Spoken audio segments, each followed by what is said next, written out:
Okay. Good morning. Good morning भाई। तो आज तो लाइव बच्चे भी हमारे जुड़ चुके हैं ना। तो आपकी डीबीएमएस की फर्स्ट क्लास है आज की। और सबसे पहले डीबीएमएस में ये समझेंगे कि हमारी जो सिलेबस है वो सिलेबस ऑफिशियली सिलेबस तो डीबीएमएस का आपके पास कल बता ही दिया था आपके सामने। ऑफिशियल सिलेबस था ही।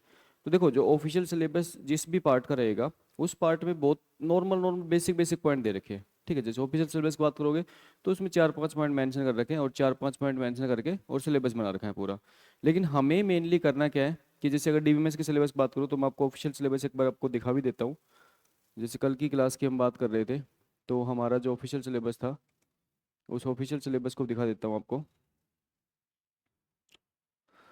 यहाँ पे हमारे पास में जो डीबीएमएस का जो ऑफिशियल सिलेबस जो बोर्ड ने डिक्लेयर किया है उस सिलेबस में और हमें जो स्टडी करना है उस सिलेबस में अगर हम चर्चा करें तो हमें क्या स्टडी करना है वो हम देखने वाले हैं। तो पॉइंट ये है कि ये जो सिलेबस है ये ऑफिशियली सिलेबस आपका डीबीएमएस का है जो कि बोर्ड ने डिक्लेयर कर रखा है। ठीक है, अब बोर्ड ने डिक्लेयर क्या कर रखा है कि भाई डीबीएमएस के अंदर आपको क्या पढ़ना है। जैसे पहले पॉइंट की मैं बात करूं तो बोर्ड ने कहा है कि ओवरव्यू ओवरव्यू बताना है। ओवरव्यू है आपका डेटाबेस मैनेजमेंट सिस्टम का। डेटाबेस मैनेजमेंट सिस्टम क्या होता है, ठीक है, तो इसके बारे में हमें नॉलेज गेन करनी है कि डेटाबेस मैनेजमेंट सिस्टम क्या होता है, कैसे काम करता है। राहुल एसी चालू कर दे एक आगे वाली। तो ओवरव्यू है डेटाबेस मैनेजमेंट सिस्टम का। फिर हम कह रहे हैं कि architecture of database management system. जैसे कि बाकी अगर जैसे कंप्यूटर सिस्टम की आर्किटेक्चर की बात करें तो कंप्यूटर सिस्टम में भाई हमें पता है कि कुछ इनपुट डिवाइस होती है, फिर हमारे पास में बीच में एक सेंट्रल प्रोसेसिंग यूनिट होती है, फिर हम क्या करते हैं आउटपुट गेन करते हैं। ठीक है, तो ये पहले वहाँ से ऑन कर रहा हूँ लास्ट में, वहाँ से 16 एम्पेयर का स्विच होगा वहाँ से ऑन कर ले। तो इसी टाइप से जो डेटाबेस सिस्टम होता है उस डेटाबेस सिस्टम का भी एक आर्किटेक्चर होता है। और डेटाबेस सिस्टम की अगर आर्किटेक्चर की बात करें तो यहाँ पे डेटाबेस सिस्टम के अंदर हम 1 टायर 2 टायर 3 टायर आर्किटेक्चर की बात करेंगे, 3 स्कीमा आर्किटेक्चर की बात करेंगे। तो डेटाबेस सिस्टम का आर्किटेक्चर देखेंगे पूरा कि डेटाबेस सिस्टम का आर्किटेक्चर क्या होता है। फिर हम यहाँ पे बात करेंगे रिलेशनल डेटाबेस मैनेजमेंट सिस्टम बात करेंगे। धन्ना, जब भी हम डेटाबेस की बात करते हैं तो आपके डेटाबेस के अंदर भाई डेटाबेस तो बहुत सारे प्रकार के होते हैं लेकिन हमें स्पेशली फोकस करना है आरडीबीएमएस के ऊपर। जो आरडीबीएमएस डेटाबेस की हम बात करते हैं तो आरडीबीएमएस को डॉक्टर ई एफ कोड ने डेवलप किया था। आरडीबीएमएस को डॉक्टर ई एफ कोड ने डेवलप किया था। और ये जो डेटाबेस होता है ये डेटाबेस ये कहता है कि आप डेटा को स्टोर करने के लिए टेबल को यूज करो। तो यहाँ पे डेटा को टेबल की फॉर्मेट में स्टोर किया जाता है। ठीक है, फिर अगर बात करें तो डेटाबेस के डिजाइन की बात आ गई। फिर अगर बात करें तो डेटाबेस की डिजाइन, फिर हम कहते हैं मैनिपुलेटिंग डेटा, फिर हम कहते हैं नो एसक्यूएल डेटाबेस। और फिर यहाँ पे आता है कि आप कौन से डेटाबेस को आपको सेलेक्ट करना चाहिए किस पर्टिकुलर एप्लीकेशन के लिए। ठीक है, तो ये सारे के सारे पॉइंट आपके सिलेबस में मेंशन है। ये ऑफिशियली सिलेबस है। अब सबसे पहले ऑफिशियल सिलेबस के बाद हम एक बार डिस्कशन कर लेते हैं कि भाई हमें डेटाबेस पढ़ने की नीड क्यों होती है। जैसे अगर आज के दिन अगर मैं नॉर्मल आज के दिन अगर टुडे की जैसे सपोज करो कि ऑनलाइन जो प्लेटफॉर्म है या फिर आज के दिन आप इंस्टाग्राम फेसबुक जो भी आप जैसे स्विगी जोमेटो जो यूज करते हो, जितने भी बड़े प्लेटफॉर्म है ये सारे के सारे बड़े बड़े प्लेटफॉर्म किस बेस पे काम करते हैं तो वो एक बार देख लेते हैं। उसके बाद हम समझते हैं कि हमें डेटाबेस में क्या पढ़ना पड़ेगा। देखो भाई, अगर नॉर्मल हम बात करें कि हमारी जो क्लास होती है वो क्लास कैसे काम करती है उसकी अगर मैं आपसे बात करना चाहूँ तो मैं कह रहा हूँ कि भाई आप एक क्लाइंट हो। आप जो क्लाइंट हो वो आप किसी भी रूप में हो सकते हो, है ना। Client laptop desktop mobile. तो मैं कह रहा हूँ कि यहाँ पे आपके पास क्या हो सकता है, यहाँ पे आपके पास डेस्कटॉप हो सकता है, यहाँ पे आपके पास लैपटॉप हो सकता है, मैं कहता हूँ यहाँ पे आपके पास मोबाइल हो सकता है। ठीक है, तो किसी भी एक डिवाइस के माध्यम से आप क्या करते हो, क्लास एक्सेस करते हो। अब जैसे आपने अपने मोबाइल के माध्यम से क्लास एक्सेस की तो देखो जब मोबाइल के माध्यम से क्लास एक्सेस करते हो तो आपका जो मोबाइल है वो इंटरनेट से कनेक्ट होना चाहिए। अब आप इंटरनेट से कनेक्ट कैसे होते हो भाई, इंटरनेट से कनेक्ट होने के लिए सिंपल सी बात है, आप किसी भी इंटरनेट सर्विस प्रोवाइडर जो आईएसपी होता है उसकी सर्विस लेते हो। जैसे आप आज के दिन बात करें तो आप जियो के थ्रू इंटरनेट से कनेक्ट हो।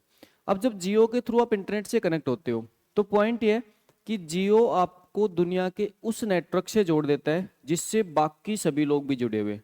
ठीक है, तो हमने क्या किया, इंटरनेट से कनेक्ट होने के बाद दुनिया के उस नेटवर्क से हम जुड़ चुके हैं जिससे बाकी सारे डिवाइस भी कनेक्टेड है। अब यहाँ पे मैं कह रहा हूँ कि हमारे पास में जैसे अगर बात करें तो भाई यहाँ पे जयपुर में जहाँ पे मेरा स्टूडियो है जहाँ पे मेरी क्लासरूम है इस क्लासरूम के अंदर भी मैंने क्या कर रखा है, सारा का सारा सेटअप कर रखा है। और यहाँ से मैं क्या कर रहा हूँ, एक कंप्यूटर के माध्यम से, यहाँ भी एक पर्टिकुलर कंप्यूटर है, उसके माध्यम से मैं कंटिन्यूसली डेटा कहीं किसी कंप्यूटर पे भेज रहा हूँ, है ना, कोई एंड कंप्यूटर उस पर डेटा भेज रहा हूँ। ठीक है, अब जो ये जो पर्टिकुलर कंप्यूटर होता है जहाँ पे मैं डेटा भेज रहा हूँ लगातार, जैसे आप मेरा वीडियो देख पा रहे हो, आप मेरा ऑडियो सुन पा रहे हो, तो ये सारा का सारा जो आप देख पा रहे हो, ये हम कहीं किसी पर्टिकुलर कंप्यूटर पे भेज रहे हैं। और वो जो कंप्यूटर होता है उसको हम कह रहे हैं कोई सर्वर है। ठीक है, तो भाई ये चीज तो आपने देखी होगी, क्लाइंट सर्वर आर्किटेक्चर। इसका मतलब है कि जो क्लाइंट होता है वो क्या करता है, एक सर्वर से कनेक्ट होता है। अब मैंने क्या किया कि यहाँ से डेटा एक सर्वर के पास भेजा। अब आप भी क्या करते हो, इस सर्वर से कनेक्ट होते हो, इस सर्वर से कनेक्ट होते हो। देखो, जैसे कि आज की क्लास की बात करूँ तो आज की क्लास स्टार्ट होने से पहले आपके पास ऐप पे एक नोटिफिकेशन आया होगा, भाई लाइव क्लास आपकी स्टार्ट हो चुकी है। जैसे आपका नोटिफिकेशन आया ऐप के ऊपर, आपने क्या किया, उस नोटिफिकेशन के माध्यम से आप लाइव बटन पे क्लिक करने के बाद में आप उस क्लास से जुड़ गए। तो ध्यान रखना, जब लाइव बटन पे आप क्लिक कर रहे हो तो इसका मतलब है कि आप क्लाइंट हो, क्लाइंट में आप अगर मोबाइल के थ्रू अगर उस लाइव बटन पे क्लिक कर रहे हो तो आपकी रिक्वेस्ट एक सर्वर पे जा रही है। और ये जो सर्वर है, ये सर्वर अब आपको डेटा दे रहा है। अब जो ये सर्वर आपको डेटा दे रहा है, तो इस डेटा के बेस पे आप क्या कर रहे हो, आप कंटिन्यूसली मेरी लाइव क्लास देख पा रहे हो। ठीक है, तो पॉइंट ये आता है कि यहाँ पे जो पर्टिकुलर ये सर्वर है, इस सर्वर के पास तो कैपेसिटी की बात करें तो इसकी तो कैपेसिटी बहुत ज्यादा होगी। अभी ये समझ लो कि ये सर्वर है, ये कंप्यूटर होता है, और हकीकत में कंप्यूटर ही है, बस इतना सा अंतर होता है कि इसकी कैपेसिटी ज़्यादा होती है। जैसे इसका स्टोरेज बहुत ज़्यादा होता है, इसकी प्रोसेसिंग पावर बहुत ज़्यादा होती है, इसकी रैम ज़्यादा होती है। तो ये कैपेसिटी ज़्यादा है, क्यों? क्योंकि ऐसा थोड़ी कि आप अकेले यूजर हो और आप ही मेरी क्लास देख पा रहे हो। जैसे अभी क्या है, बहुत सारे स्टूडेंट हैं जो लाइव जुड़े हुए हैं, तो जितने भी स्टूडेंट लाइव जुड़ के मेरी क्लास देख पा रहे हैं वो सारे इस सर्वर से क्या कर रहे हैं, डेटा मांग रहे हैं। अब मान के चलो इस सर्वर से डेटा मांगने वाले यूजर की संख्या 1 लाख है। जैसे हम देखो फेसबुक जैसे प्लेटफॉर्म देखो भाई, फेसबुक हो गया, स्विगी जोमेटो हो गया, इसमें तो यूजर की संख्या बहुत ज्यादा होती है। अब जब ज्यादा यूजर की संख्या होती है तो उस टाइम पे मैं कह सकता हूँ कि यहाँ पे जो ये पर्टिकुलर सर्वर है, इस सर्वर कंप्यूटर के पास जो डेटा है उस डेटा को कैसे मैनेज करे। भाई मेन कंसेप्ट ये है कि इस सर्वर कंप्यूटर के पास जब लाखों यूजर इससे रिक्वेस्ट करते हैं डेटा के लिए, तो जब लाखों यूजर इससे डेटा मांगने के लिए इससे रिक्वेस्ट कर रहे हैं, तो इस सर्वर कंप्यूटर के पास हमें हमारे एक ऐसा सिस्टम होना चाहिए कि ये जितना भी डेटा है जो यूजर को देगा वो सारा का सारा डेटा ये इस टाइप से मैनेज करे कि ये यूजर को डेटा प्रॉपरली दे पाए। तो इस मैनेजमेंट के लिए हम सर्वर के पास रखते हैं डेटाबेस। तो हमारे पास यहाँ पे जो सर्वर होता है उस सर्वर के साथ में हम यहाँ पे क्या रखते हैं, एक डेटाबेस रखते हैं। अब ये जो पर्टिकुलर डेटाबेस होता है, ये देखो पॉइंट समझना, ये जो डेटाबेस होता है ये डेटाबेस एक एप्लीकेशन सॉफ्टवेयर होता है। ये सारे पॉइंट आपको नोट डाउन करवाऊंगा मैं। ये जो डेटाबेस होता है ये क्या होता है, एक एप्लीकेशन सॉफ्टवेयर होता है, एक एप्लीकेशन एप्लीकेशन सॉफ्टवेयर होता है। डन ना, हर एक पॉइंट आपके सिलेबस में बहुत इंपॉर्टेंट है, क्योंकि 2022 बीसीआई बेसिक कंप्यूटर स्ट्रक्चर में यहाँ से क्वेश्चन आ गया था कि जो डेटाबेस होता है वो किस टाइप का सॉफ्टवेयर होता है। डेटाबेस कैसा, एक एप्लीकेशन सॉफ्टवेयर होता है। ठीक है, ये जो एप्लीकेशन सॉफ्टवेयर होता है, ये एप्लीकेशन सॉफ्टवेयर काम क्या करता है, ये काम ये करता है कि यहाँ पे जो पर्टिकुलर कंप्यूटर है, बेदान ना, ये मैं इसको अलग से बना रहा हूँ, इसका मतलब है कि ये सर्वर के साथ ही होता है। ठीक है, सर्वर के साथ के होता है, अलग से इसलिए बना रहा हूँ मैं आपको दिखाना चाहता हूँ कि यहाँ पे डेटा है आपका। तो इस एप्लीकेशन सॉफ्टवेयर की सहायता से हम करने क्या वाले हैं कि हमारे पास में ऑलरेडी जो डेटा है, हमारे पास में ऑलरेडी जो काफ़ी सारा डेटा है, उस काफ़ी सारे डेटा को हम क्या करने वाले हैं, मैनेज करने वाले हैं। अब ये काम क्या करेगा, ये हमारे पास डेटा है, ये हमारे पास क्या है, डेटा है। ठीक है, और इसको मैं कह रहा हूँ डेटा की फाइल है, मतलब इसके अंदर डेटा है। अब ये क्या करेगा, ये इस डेटा को मैनेज करेगा, डेटा को मैनेज करेगा, डेटा को मैनेज करेगा। ठीक, अब इस डेटा को मैनेज करने का मतलब क्या है, ये समझो कि यहाँ पे सॉफ्टवेयर है, ये सॉफ्टवेयर क्या करेगा, इस सॉफ्टवेयर की सहायता से ये इस पर्टिकुलर कंप्यूटर के अंदर जितना भी डेटा है उसको मैनेज किया जाता है। और मैनेज का मतलब है कि मान के चलो ये क्लाइंट है, इस क्लाइंट ने, जैसे मैं मेरी एप्लीकेशन की बात कर रहा हूँ, इस क्लाइंट ने किसी भी एक वीडियो पे क्लिक किया, जैसे भाई धीरे धीरे आपके सारे वीडियो आपके ऐप में आ जाएंगे। अब किसी भी एक वीडियो पे क्लिक किया, तो वीडियो पे क्लिक करने के बाद में ये जो पर्टिकुलर क्लाइंट है, ये क्लाइंट डेटाबेस से डेटा उठाएगा। भाई सीधी सी बात है, जो जितने भी वीडियो जो रिकॉर्डेड हो जाते हैं वो सारे के सारे वीडियो हमारे डेटाबेस सर्वर पे स्टोर हो जाते हैं। अब उस डेटाबेस सर्वर पे जो वीडियो है, उस वीडियो के लिए अगर कोई क्लाइंट डिमांड करता है तो उस क्लाइंट को उसका वीडियो मिलना चाहिए, उस क्लाइंट को इसका वीडियो मिलना चाहिए। अच्छा, ऐसा नहीं है कि एक ही क्लाइंट को मिलना चाहिए, अगर एक साथ 1 लाख क्लाइंट भी अगर यहाँ पे डेटाबेस से डिमांड कर रहे हैं कि हमें वीडियो चाहिए, तो वीडियो मिलना चाहिए। जैसे ये चीज़ आपने देखी होगी कि आप खूब सारा इंस्टाग्राम पर रील देखते हो, क्या अकेले रील देखते हो आप? इंस्टाग्राम पे तो एक साथ लाखों यूजर रील देखते हैं। तो क्या ऐसा थोड़ी होता है कि 10 यूजर को तो रील दिखाई दे रही है, 20 को नहीं दिखाई दे रही? ऐसा नहीं होता। तो सारे के सारे जितने भी यूजर हैं, सभी यूजर को डेटाबेस की जो डेटाबेस के अंदर जो डेटा है वो क्या होता है, मिलता है। अच्छा, अब यहाँ पे जो डेटाबेस की फाइल है, ये डेटाबेस की फाइल के अंदर डेटा कौन रखेगा? भाई अगर मैं मेरे डेटाबेस की बात करूँ, डेटा कौन रखेगा? भाई हम लोग रखेंगे, हम डेटा पहुंचाएंगे। तो जब मैं इस डेटाबेस के अंदर मैं डेटा पहुंचाने की बात करूंगा, तो ध्यान रखना ये डेटाबेस मेरा डेटा प्रॉपर स्टोर करना चाहिए और यूजर की डिमांड पे यूजर को डेटा देना चाहिए। तो हमें इस पर्टिकुलर सब्जेक्ट में ये सारा का सारा मैनेजमेंट पढ़ना है। अब ये मैनेजमेंट, जैसे आप मेरी एप्लीकेशन की बात करें तो ठीक है, सिंपल मैनेजमेंट हो गया। अब यहाँ पे मैनेजमेंट की बात करें तो यहाँ पे मैनेजमेंट आता है बैंकिंग सेक्टर का। जैसे बैंकिंग सेक्टर हो गया, अब बैंकिंग सेक्टर के अंदर तो एक कस्टमर थोड़ी है। जैसे एसबीआई बैंक है, एसबीआई बैंक के कितने कस्टमर होंगे? भाई करोड़ों कस्टमर है ना, करोड़ों कस्टमर है, हजारों ब्रांच है। एसबीआई बैंक की हजारों ब्रांच है, करोड़ों कस्टमर है और उसके लाखों एम्प्लॉय है एसबीआई बैंक के। अब वो जो लाखों एम्प्लॉय ना, वो डेटाबेस पे एक साथ काम करते हैं। भाई एसबीआई बैंक 10 बजे ओपन हो जाता है और सारे बैंक एक साथ 10 बजे ओपन होते हैं। 10 बजे से लेकर शाम को 4-5 बजे तक सारे बैंक के सारे एम्प्लॉय इस डेटाबेस पे काम करते हैं। अब सोच के देखो, लाखों एम्प्लॉय अकेले डेटाबेस पे काम कर रहे हैं और लाखों एम्प्लॉय को डेटा प्रॉपरली मिल रहा है। ऐसा थोड़ी होता है आप बैंक में, अगर बैंक वाला कहता नहीं यार आज तुम्हारा डेटाबेस काम नहीं कर, अब कल आना, ऐसा थोड़ी होता है। अब बहुत पहले की बात अलग है, लेकिन आज के दिन कभी नहीं होता। अब तो ये चीज बिल्कुल ही खत्म हो चुकी है, क्योंकि डेटाबेस इतना ज्यादा पावरफुल हो चुका है। तो आपका जो डेटाबेस है, एसबीआई वाले ये जरूर बोल देते होंगे इंटरनेट नहीं आ रहा हमारे पास, तो वो देखो लोकल कनेक्टिविटी है। बस सीधी सी बात है, इस पर्टिकुलर डेटाबेस से जुड़ने के लिए इंटरनेट का कनेक्शन होना चाहिए। अगर आपका इंटरनेट का कनेक्शन नहीं है तो आप इस डेटाबेस से जुड़ ही नहीं पाओगे। तो अगर इंटरनेट की कनेक्टिविटी नहीं है तो इसका मतलब है कि डेटाबेस काम कर रहा है लेकिन इंटरनेट कनेक्टेड नहीं है। ठीक है, तो ये जो पर्टिकुलर डेटाबेस है, इस डेटाबेस के अंदर हम बैंकिंग सेक्टर के डेटा को लेके चलेंगे, हम बाकी डेटा को लेके चलेंगे और ये समझेंगे कैसे किस टाइप से जो क्लाइंट होता है उस क्लाइंट को ये सर्विस देता है। ठीक है, तो हमारा जो ऑफिशियल सिलेबस है, जो हमारे अधीनस्थ बोर्ड ने रिलीज किया है, तो सिलेबस ये है। तो एक बार हेडिंग डालो डेटाबेस मैनेजमेंट सिस्टम की सिलेबस की। ठीक है, ये ऑफिशियल सिलेबस है जो आपके किसने दिया है, जो आपके अधीनस्थ बोर्ड ने रिलीज किया है, ऑफिशियल सिलेबस।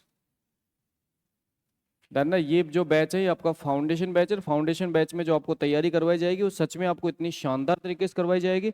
इसलिए मैं आपसे स्पष्ट कह रहा हूँ कि आज एक तो आपको बता देता हूँ, कल की क्लास मेरे ध्यान नहीं रहा, आपके सेपरेट नोटबुक होनी चाहिए कल से। ठीक है, और वो भी साफ सुथरी। ठीक है, सेपरेट नोटबुक होनी चाहिए, साफ सुथरी होनी चाहिए। बिल्कुल सेपरेट नोटबुक रखोगे हर एक सब्जेक्ट की। ठीक है, मेरे को हर सब्जेक्ट की सेपरेट नोटबुक चाहिए। 13 के 13 यूनिट के 13 के 13 नोटबुक चाहिए मेरे को। नोट मतलब आपकी नहीं, यहीं पे उतारो, इतना इतना टाइम खराब नहीं करना। नहीं, इतना टाइम खराब मत करो, इतना टाइम भी खराब मत करो। एक एक यहीं क्लासरूम में उतारो। ठीक है, क्योंकि बाद में आपको ये चीज फील होगी कि क्लासरूम में उतारने के बाद घर पे जाकर उतारते हो तो वो एक ज्यादा टाइम खराब होता है। उल्टा काम करो, यहाँ पे फेयर में उतारो, घर पे जाके रफ में करो उसको। जैसे घर पे जाके अगर कुछ चीज समझ नहीं है उसको रफ में कर लो, बट यहाँ पे फेयर में उतारो। यहाँ पे आप फेयर में उतार चलोगे, क्योंकि इस बैच का मेरा मेन टारगेट रहेगा कि मैक्सिमम सिलेक्शन देना। तो मैं फाउंडेशन बैच जो चलाता हूँ उसमें सिलेक्शन का रेशियो बहुत ज़्यादा होता है मेरा। सूचना सहायक का जो फाउंडेशन बैच था उसमें 47 बच्चे में से 40 बच्चों का सिलेक्शन है फाउंडेशन बैच का। ऑफिशियल सिलेबस एक बार नोट डाउन कीजिए। देखो, किसी भी सब्जेक्ट में हमें सबसे पहले ये समझना है कि हमें पढ़ना क्या है। मेन कंसेप्ट नहीं कि हमें पढ़ना क्या है, उसके बाद में वो तो सारी चीज़ बता दूंगा आपको कैसे पढ़ना है। बट ये एटलीस्ट आपके माइंड में आपकी कॉपी का फ्रंट पेज ये होना चाहिए कि इस पर्टिकुलर कॉपी के अंदर ये सारे कंटेंट लिखा हुआ है। जैसे आपने देखा होगा कि जितनी भी आपके पास बुक होती है, सारी की सारी बुक में सबसे पहले क्या होता है, इंडेक्स होता है। क्यों होता है इंडेक्स? इंडेक्स इसलिए होता है कि उस बुक में वो सारा कंटेंट है। ठीक है। तो इसी टाइप से आप नोट, जो भी नोट्स बनाओ उसमें सबसे पहले आपकी जो नोटबुक है उसका फ्रंट पेज होना चाहिए कि इस नोटबुक के अंदर क्या मैंने पढ़ा हुआ है।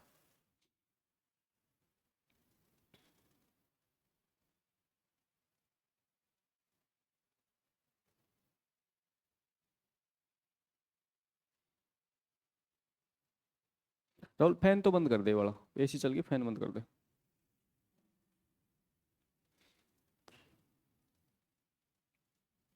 भाई ऑनलाइन वाले सभी स्टूडेंट को गुड मॉर्निंग। आप सभी का बहुत बहुत स्वागत है। आप भी लगातार कंटिन्यू लाइव क्लास में जुड़ना, ठीक है, क्योंकि ऑनलाइन या ऑफलाइन दोनों ही मोड में क्लास हाइब्रिड चल रही है। ऑफलाइन बच्चे जो हैं वो मेरे सामने बैठे हैं, कोई दिक्कत नहीं। अगर आप घर से क्लास ले रहे हो तो आप लाइव जुड़ोगे तो डेफिनेटली आप मेरे से इंटरेक्ट में रहोगे।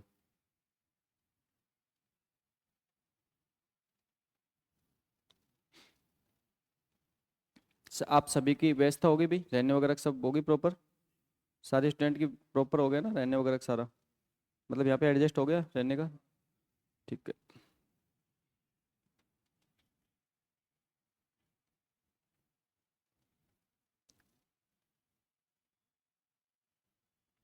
तो ऑफिशियल सिलेबस में छोटा सा सिलेबस दे रखा है, लेकिन इसमें लास्ट टाइम जो क्वेश्चन पूछे गए थे 2022 का जो पेपर था उसमें 14 क्वेश्चन अकेले एक सब्जेक्ट से पूछे गए थे, डीबीएमएस से। देन ना बेसिक कंप्यूटर इंस्ट्रक्टर में 14 क्वेश्चन, बहुत अच्छा खासा रोल प्ले किया था इस सब्जेक्ट ने। और क्लास देख ली मेरी? मैंने बोला था कल कि क्लास देख के आनी, डीबीएमएस क्लास देख ली, मैराथन क्लास।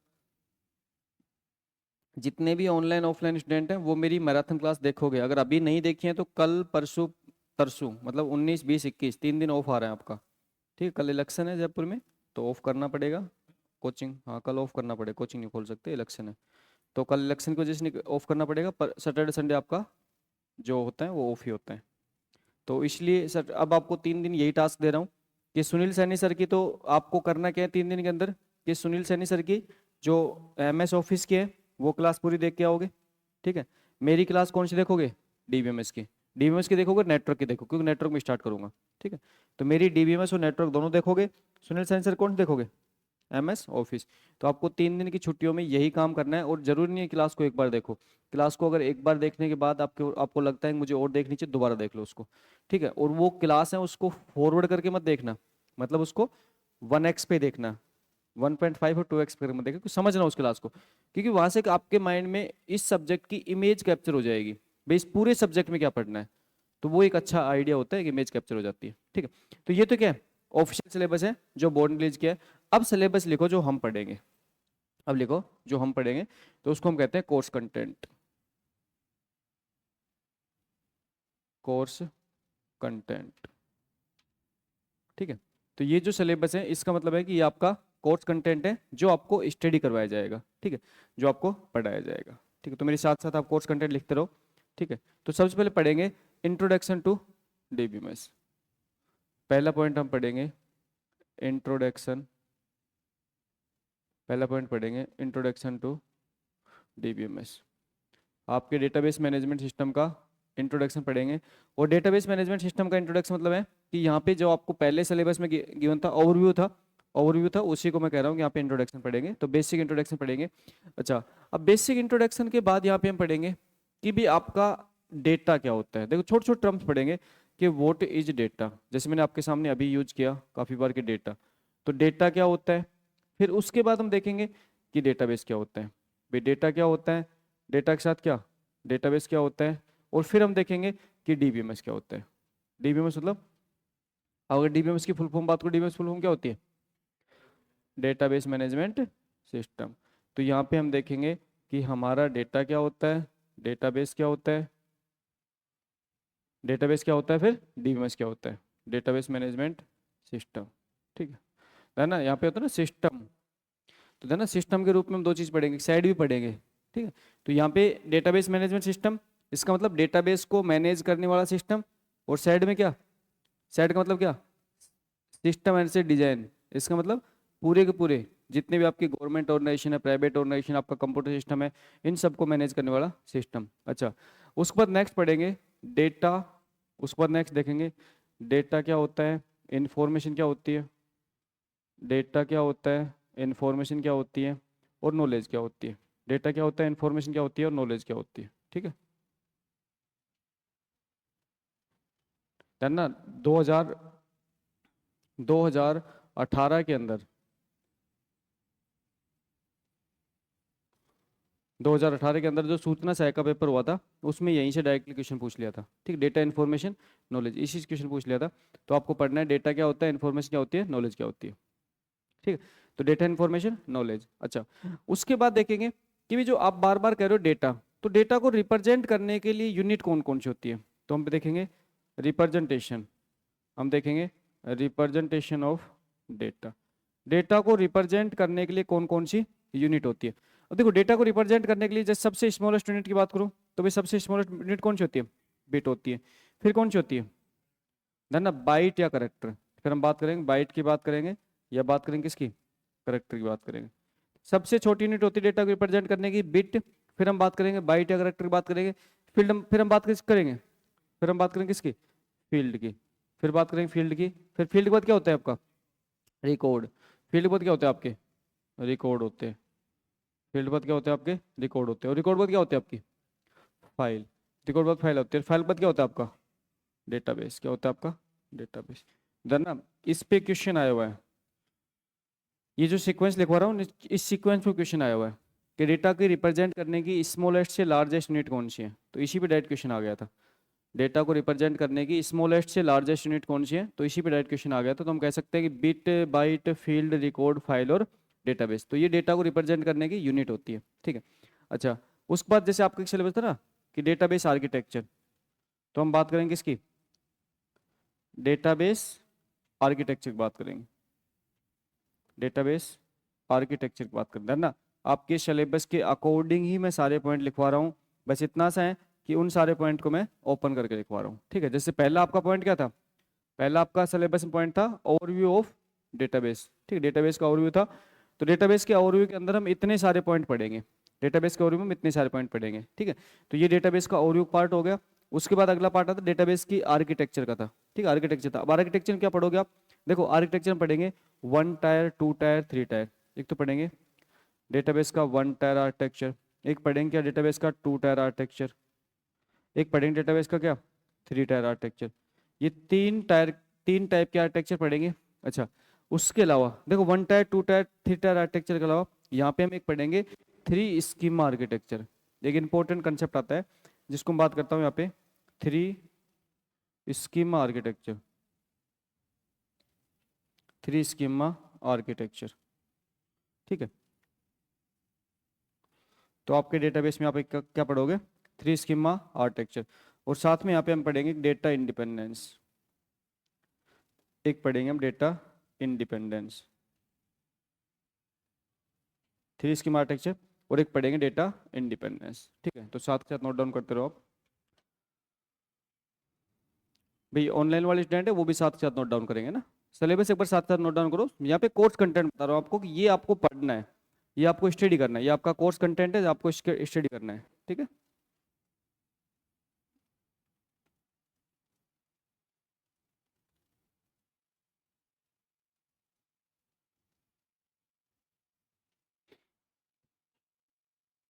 ओके। तो देखो यहाँ पे ये जो पार्ट है, इस पार्ट के अंदर आपके सिलेबस में दिया था आर्किटेक्चर। तो आर्किटेक्चर को हम इस तरीके से पढ़ेंगे कि आर्किटेक्चर में 1 टायर आर्किटेक्चर क्या होता है, 2 टायर क्या होता है, 3 टायर क्या होता है। फिर हम पढ़ेंगे 3 स्कीमा आर्किटेक्चर क्या होता है, डेटा इंडिपेंडेंस क्या होता है। ठीक है, इसके अलावा जैसे हम पढ़ेंगे स्कीमा क्या होती है, इंस्टेंस क्या होता है डेटाबेस में, तो छोटे छोटे कीवर्ड्स होते हैं, इनके बारे में देखेंगे यहाँ पे, ये पढ़ेंगे। अच्छा, उसके बाद में आपके सिलेबस में अगर ऑफिशियल सिलेबस की बात करूँ तो ऑफिशियल सिलेबस में आपको गिवन है कि आपको स्टडी करना है आरडीबीएमएस के बारे में। तो ध्यान रखना, क्या अकेला आरडीबीएमएस है क्या, क्या और डेटा मॉडल नहीं है, और डेटा मॉडल भी हैं। तो हम और डेटा मॉडल के बारे में बेसिक बेसिक चीजें देखेंगे और आरडीबीएमएस को पूरा पढ़ेंगे। तो इसका मतलब है कि हम यहाँ पे देखेंगे कि आपके और कौन कौन से डेटा मॉडल होते हैं। तो हम अगला पॉइंट पढ़ेंगे क्या, टाइप्स ऑफ, अगला पॉइंट क्या पढ़ेंगे, टाइप्स ऑफ डेटा मॉडल। तो नेक्स्ट हम पॉइंट पढ़ेंगे टाइप्स ऑफ डेटा मॉडल। ठीक है, तो डेटा मॉडल के टाइप पढ़ेंगे। अब देखो डेटा मॉडल के टाइप में आपको आरडीएमएस तो पढ़ना ही पढ़ना है, लेकिन आरडीएमएस के अलावा भी आपके और भी डेटा मॉडल होते हैं। तो आरडीएमएस के अलावा अगर डेटा मॉडल की बात करूं तो यहाँ बात करता हूँ, जैसे यहाँ पे आपकी बात करता हूँ डेटा मॉडल में, हम बात करते हैं hierarchical data model. Hierarchical hierarchical data model, hierarchical data model. फिर हम यहाँ पे बात करते हैं कि नेटवर्क डेटा मॉडल।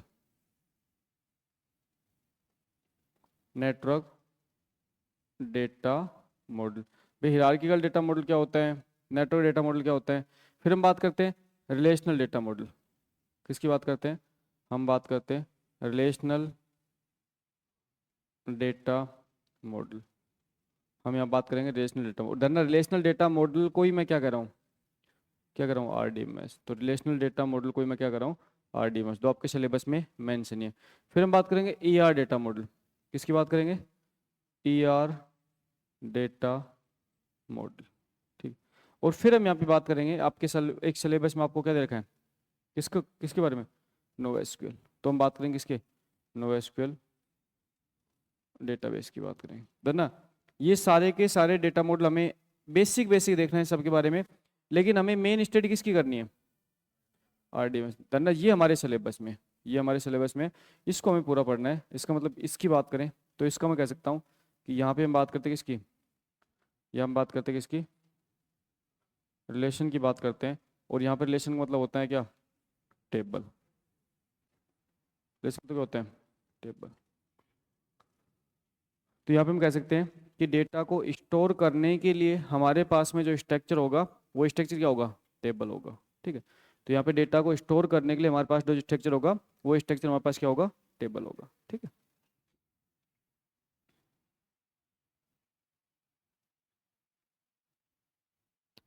ओके। तो ये आप क्या पढ़ोगे, ये सारे के सारे डेटा मॉडल आप बेसिक बेसिक देखोगे, बाकी डेटा मॉडल के बारे में बेसिक कंसेप्ट देखोगे, लेकिन आप मेन स्टडी किसको करोगे, आरडीएमएस। आरडीएमएस को आप पूरा डेप्थ तक पढ़ोगे। अच्छा, उसके बाद आपके सिलेबस में डेटाबेस की डिजाइन एक टॉपिक है, डेटाबेस डिजाइन। तो देखो आपके सिलेबस में डेटाबेस डिजाइन है, तो यहाँ पे हम पढ़ेंगे कि डेटाबेस का डिजाइन, डेटाबेस डिजाइन, ठीक। अब डेटाबेस को डिजाइन करने के लिए, डेटाबेस को डिजाइन करने के लिए हमारे पास में यहाँ पे एक टूल होता है, एक कंसेप्ट होता है जिसको हम कहते हैं ईआर मॉडल। है ना, ईआर मॉडल की सहायता से जैसे होता है ना कि आप जो अपना घर बनवाते हो, तो घर बनाने से पहले क्या करते हो भाई, जैसे आपको अपना नया घर बनाना है तो क्या करते हो, पहले उसका नक्शा बनवाते हो। जब आप अपना घर बनाते हो तो घर बनाने से पहले आप घर का नक्शा बनवाते हो। तो घर का नक्शा क्यों बनवाते हो, क्योंकि आपका जो घर है वो फिजिकली जब एग्जिस्ट करेगा, जब घर बन के तैयार होगा, तो वो चीज़ आपको पहले ही पता लग जाएगा कि आपके घर में कैसे क्या रहने वाला है। तो इसलिए आप घर का नक्शा बनवाते हो। इसी टाइप से डेटाबेस को तैयार करने से पहले डेटाबेस क्या बनाते हैं, एक एक डेटाबेस का एक कॉपी पेन पे रिप्रेजेंटेशन करते हैं, एक डेटाबेस का क्या करते हैं, हम यहाँ पे डिजाइन तैयार करते हैं। और डेटाबेस का जो डिजाइन तैयार करते हैं उस डिजाइन के रूप में कह सकता हूँ कि यहाँ पे हमारे पास में एक टूल होता है जिसको कहते हैं ईआर मॉडल, कहते हैं ईआर मॉडल। वैसे तो ईआर मॉडल हम डेटाबेस मॉडल में हम लिख चुके हैं, लेकिन वही डेटाबेस मॉडल है ना, ईआर मॉडल जो आप डेटाबेस मॉडल में लिख चुके उसी के बारे में बात कर रहा हूँ, ईआर मॉडल। और ईआर मॉडल का मतलब होता है एंटिटी, यहाँ पे होता है एंटिटी रिलेशनशिप, एंटिटी रिलेशनशिप, है ना। जब हम बात करते हैं एंटिटी रिलेशनशिप डेटा मॉडल, ठीक है। तो एंटिटी रिलेशनशिप जो मॉडल होता है इसकी सहायता से डेटाबेस का ग्राफिकल रिप्रेजेंटेशन करते हैं, ठीक है। तो यहाँ पे मैं कह सकता हूँ डेटाबेस का ग्राफिकल रिप्रेजेंटेशन करेंगे। अच्छा, इसके अंदर हम कौन कौन से कंसेप्ट देखेंगे, एंटिटी क्या होती है, एंटिटी के एट्रीब्यूट क्या होते हैं, एट्रीब्यूट कितने कितने टाइप के होते हैं, एंटिटी कितने टाइप की होती है, और रिलेशनशिप क्या होता है, और रिलेशनशिप क्या होता है, रिलेशनशिप कितने टाइप के होते हैं, कैसे दो एंटिटी के बीच रिलेशनशिप काम करता है, वो सारी चीज़ देखेंगे। तो यहाँ देखेंगे एंटिटी क्या होता है, रिलेशनशिप क्या होता है, और एट्रीब्यूट्स क्या होते हैं, ठीक है। एंटिटी, एट्रीब्यूट और रिलेशनशिप के बारे में देखेंगे। फिर यहाँ पे आप कहते हैं मैपिंग कार्डिनलिटी, एक कंसेप्ट होता है mapping, mapping cardinality, mapping cardinality, ठीक है। और मैपिंग कार्डिनलिटी की बात करेंगे तो यहाँ पे मैपिंग बात करेंगे, वन टू वन मैपिंग हम बात करेंगे, वन टू वन मैपिंग। फिर हम बात करेंगे one two many mapping, one two many mapping. फिर हम बात करेंगे मैनी टू वन मैपिंग। फिर हम बात करेंगे many to many mapping. Many to many mapping. ठीक है, तो ये सारी मैपिंग देखेंगे, मैपिंग कार्डिनलिटी में सारी सारी मैपिंग कार्डिनलिटी देखेंगे कि मैपिंग कार्डिनलिटी क्या होती है, कैसे काम करती है।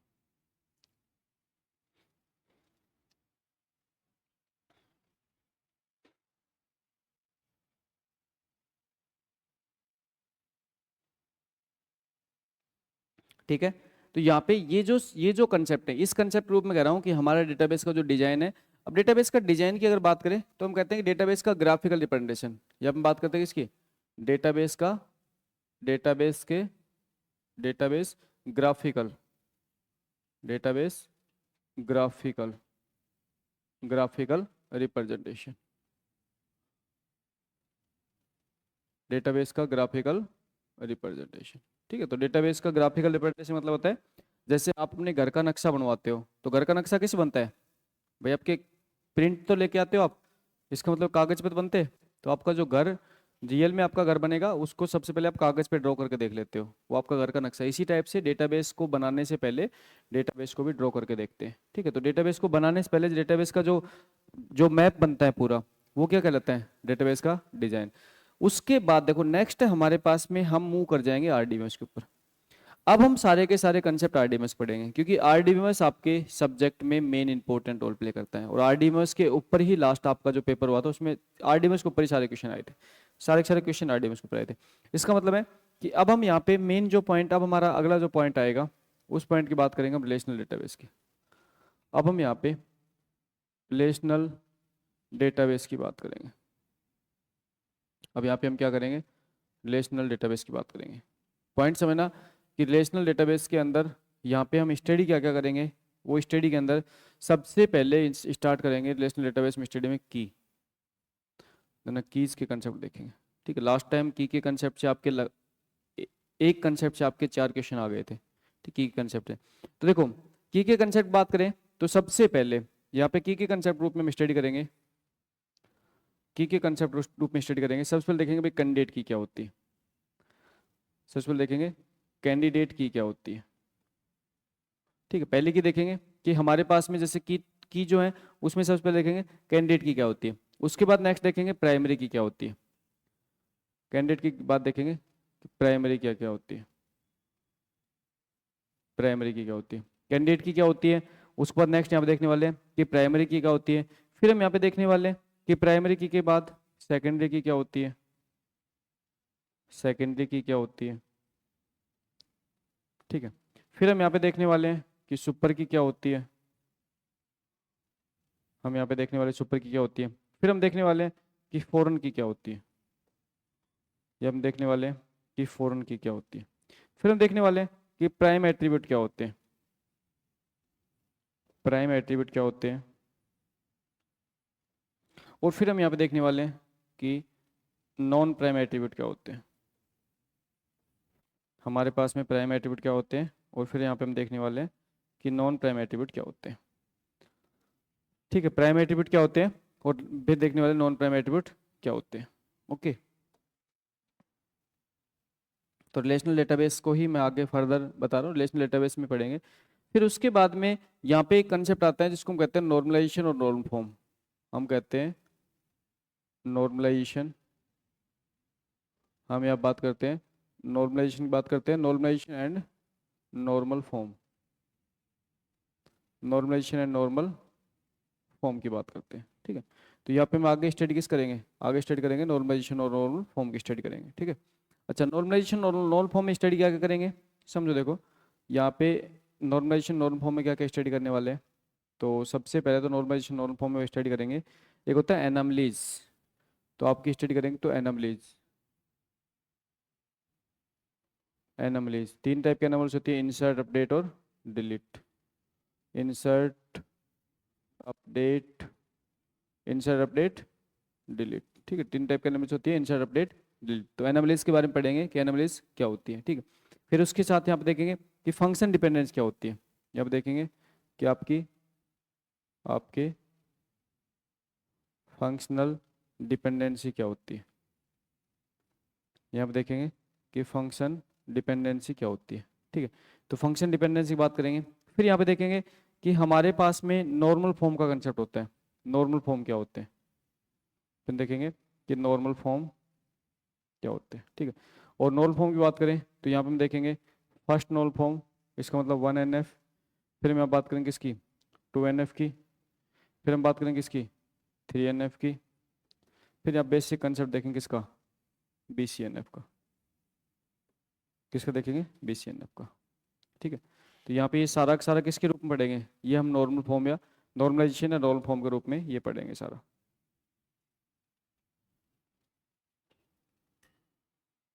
नॉर्मलाइजेशन नॉर्मल फॉर्म के रूप में सारा पार्ट हम पढ़ेंगे।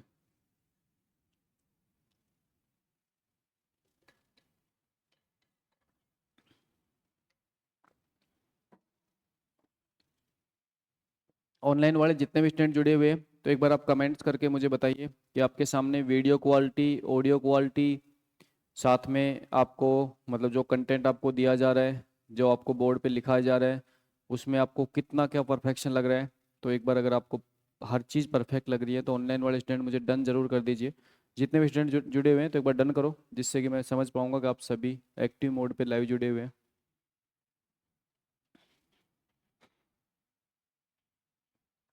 ठीक है, टू वे कम्युनिकेशन चल रहा है आपके साथ, इसका मतलब आपके जो कमेंट्स हैं वो मेरे तक पहुंच पा रहे हैं। तो एक बार सारे आप डन कीजिए, तो आपके सारे बाकी जो आपके कंसेप्ट हैं वो भी मैं आपको आप तक पहुंचाऊंगा। हम्म, ठीक है, हो गया नोट डाउन। उसके बाद आपका एक पार्ट आता है जिसको हम कहते हैं कि डेटाबेस के साथ हम कम्युनिकेशन करने के लिए एक लैंग्वेज यूज करते हैं, उसको कहते हैं SQL। तो यहाँ पे आपका आता है SQL। उसके बाद हम स्टडी कर किस करेंगे, SQL की स्टडी करेंगे। इसका मतलब स्ट्रक्चर क्यूरी लैंग्वेज। हम बात करेंगे किसकी, structure query, structure query language की बात करेंगे। हम बात करेंगे किसकी, स्ट्रक्चर क्यूरी लैंग्वेज की बात करेंगे, ठीक है। अब यहाँ पे जो हमारे पास में स्ट्रक्चर क्यूरी लैंग्वेज है, यहाँ पे हमारे पास में जो स्ट्रक्चर क्यूरी लैंग्वेज है, इस स्ट्रक्चर क्यूरी लैंग्वेज का मतलब होता है कि यहाँ पे हम डेटाबेस के साथ कम्युनिकेशन करेंगे, और डेटाबेस के साथ कम्युनिकेशन करने के लिए यहाँ पे इस स्ट्रक्चर क्यूरी लैंग्वेज को अलग अलग पार्ट में डिवाइड किया गया है। उस पार्ट में हम देखने वाले हैं data definition language, data definition language, ठीक है। उस पार्ट में देखने वाले हैं डेटा डेफिनेशन लैंग्वेज, ओके। और डेटा डेफिनेशन लैंग्वेज की बात करें तो डेटा डेफिनेशन लैंग्वेज में यहाँ पे हम क्या पढ़ेंगे, यहाँ पढ़ेंगे create alter, create alter drop, truncate, create alter drop truncate rename. Then इसका पार्ट जिस कमिट रोल बैक भी इसका पार्ट बन जाता है। तो देखो यहाँ पे लास्ट जो आपके 2022 में जो पेपर हुआ था, यहाँ से आपके सिलेबस में से क्वेश्चन पुट हो गया था कि उसमें पूछ लिया था DDL की कौन सी लैंग्वेज है, DML की कौन सी है। तो वो सिलेबस में से पूछ लिया था आपके, है ना। तो डन है, यहाँ पे हर पॉइंट बहुत इंपॉर्टेंट है। उसके बाद बात करेंगे DML की।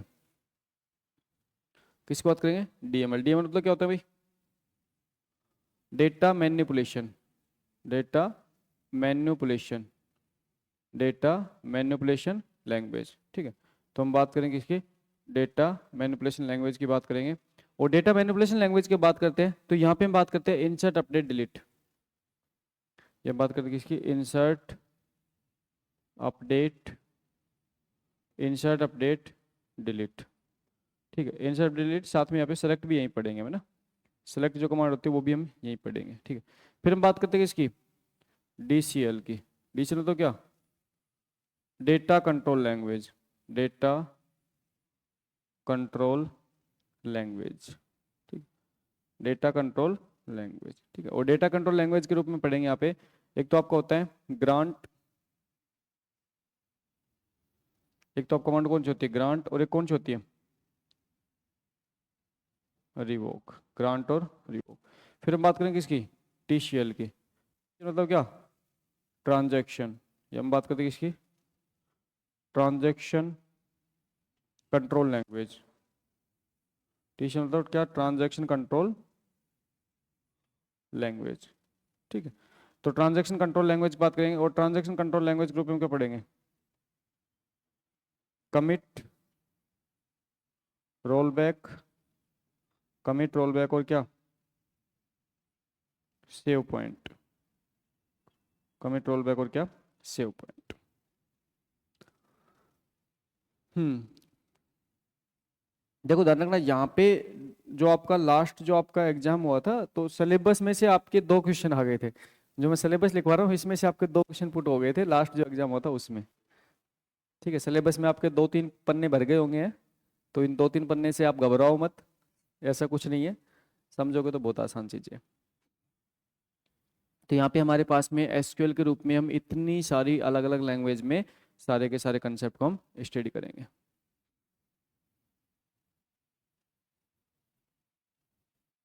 हम्म।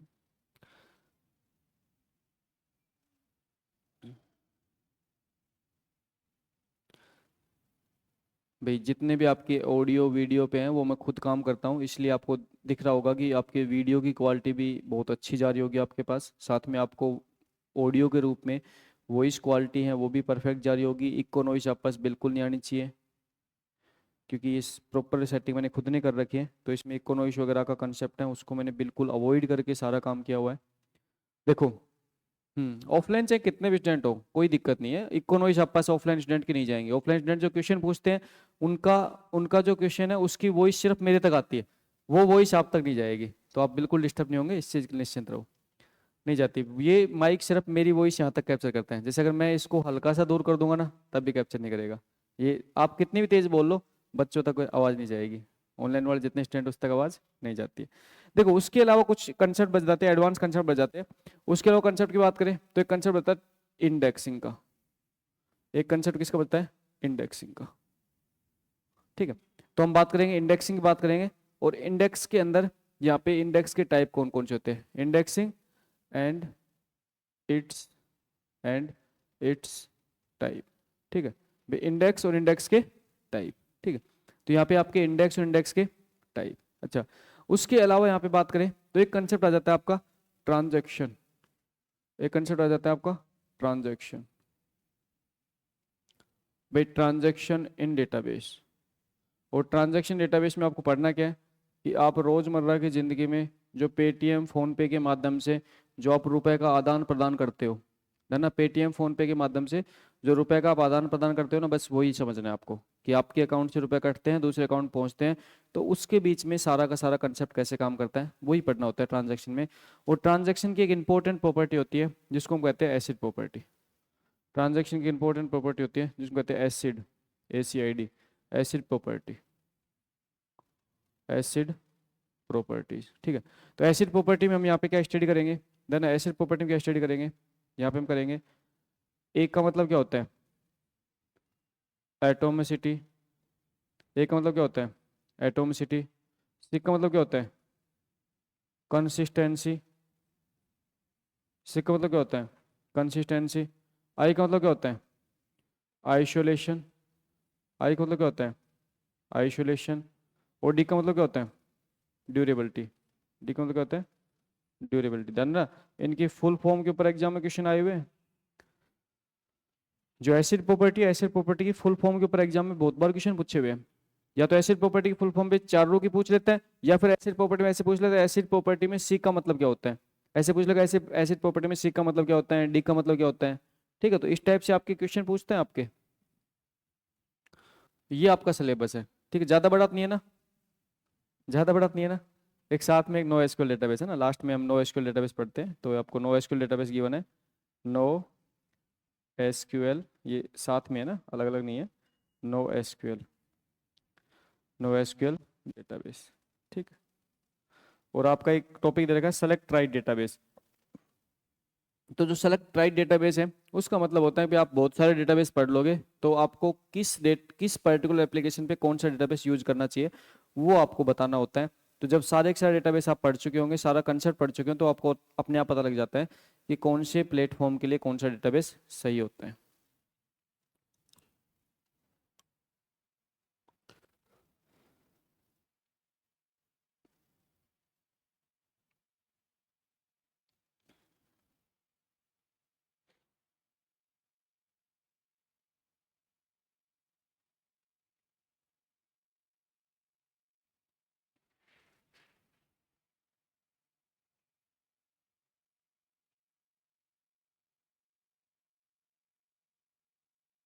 ओके, डन हो गया। अब देखो, अब हमारे पास में जैसे शुरू में स्टार्टिंग में आपको जैसे एक इमेज आपको बताई थी, आपको शुरू में स्टार्टिंग बताया था कि भी आपको डेटाबेस के अंदर जैसे ये पर्टिकुलर मैंने डायग्राम ड्रॉ किया था, यहाँ पे आपको समझाया था कि भी यहाँ पे आपके पास में ये जो डेटाबेस है, इस डेटाबेस में हम डेटा को स्टोर करेंगे, हम डेटा को यहाँ से रिट्राइव करेंगे, ठीक है। तो इस डेटाबेस से डेटा को स्टोर करना, डेटा से रिट्राइव करना, वो सारे काम हम करने वाले हैं। तो उस काम को करने के लिए हम इतना सारा सिलेबस यहाँ पे देख चुके हैं। उसके बाद हम क्या करेंगे, बेसिक बेसिक पॉइंट से स्टार्ट करेंगे। तो हम स्टार्ट करते हैं आज की क्लास में, हमारा पहला टॉपिक स्टार्ट करते हैं और उसके रूप में हम स्टार्ट करते हैं इंट्रोडक्शन डेटाबेस, डीबीएमएस इंट्रोडक्शन, ठीक है। तो हम स्टार्ट करते हैं डीबीएमएस का इंट्रोडक्शन, डीबीएमएस इंट्रोडक्शन।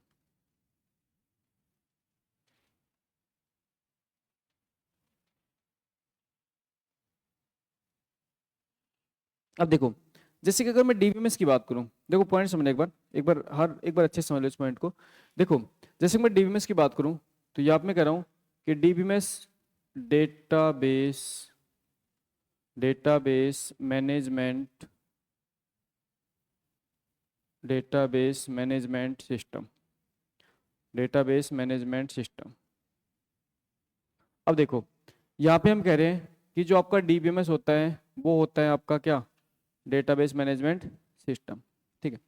अब यहाँ पे पॉइंट है कि ये जो पूरी पूरी आपके सामने जो आपके ये जो पूरी पूरी लाइन लिखी हुई है डेटाबेस मैनेजमेंट सिस्टम, इसका मतलब क्या है, इस लाइन का मतलब समझो, इस लाइन का मतलब क्या है। तो देखो, सबसे पहले यहाँ पे जो स्मॉलेस्ट यूनिट आती है वो आती है डेटा। क्या आती है, डेटा। तो सबसे पहले तो आपको ये पता होना चाहिए कि what is data, what is data, data क्या होता है। सबसे पहले क्या पता होना चाहिए आपको कि डेटा क्या होता है। अच्छा, उसके बाद में आपके दो टर्म्स मिलके एक साथ आ रही है, डेटाबेस। डेटाबेस क्या होता है, फिर अगर डेटा का पता है और डेटाबेस का पता है तो उसको मैनेजमेंट कैसे करते हैं, और मैनेजमेंट करने के लिए कौन सा सिस्टम चाहिए हमें, कौन सा सिस्टम। और यहाँ पे सिस्टम के रूप में हम बात करते हैं सॉफ्टवेयर। यहाँ पे सिस्टम ग्रुप में क्या होता है, सॉफ्टवेयर। तो हमारे पास में डेटा क्या होता है, डेटाबेस क्या होता है, उसको मैनेज कैसे करेंगे, और मैनेज करने के लिए हमें कौन सा सिस्टम चाहिए, इसका मतलब यहाँ पे कौन सा सॉफ्टवेयर चाहिए, ठीक है। तो सबसे पहले जैसे आपसे पूछ रहा हूँ व्हाट इज डेटा, जैसे मैं आपसे क्वेश्चन पूछ रहा हूँ व्हाट इज डेटा, डेटा बताओ, डेटा क्या होता है, व्हाट इज डेटा, बताओ भाई, आप बताओ डेटा क्या होता है। जैसे आप रोजमर्रा की जिंदगी में खूब सुनते हो डेटा, ठीक है, मुझे डेटा दे दो, ऐसे कहते हो ना भाई, मुझे डेटा देना, है ना। तो वो क्या होता है, डेटा क्या होता है।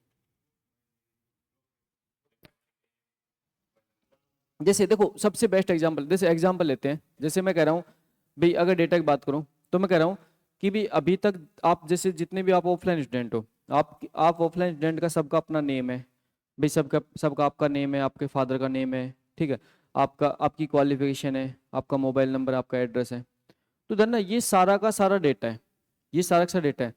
अब ये जो डेटा है ना, इस डेटा को मैं मैनेज भी कर दूंगा। अब मान के चलो आपका सारा का सारा डेटा है।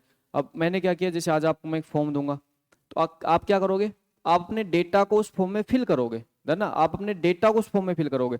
और डेटा को जब फॉर्म में फिल कर चुके होंगे, तो उसके बाद में उस फॉर्म के थ्रू हमारे पास आपकी क्या आ जाएगी, है ना, हमारे पास आपकी इंफॉर्मेशन आ जाएगी, और हम उसके बेस पे क्या बना देंगे, एक डेटाबेस बना देंगे। तो इसका मतलब कह सकता हूं कि यहाँ पे अगर डेटा की बात करूं, तो मैं ये कह सकता हूं कि डेटा क्या होता है, रो फैक्ट्स होते हैं।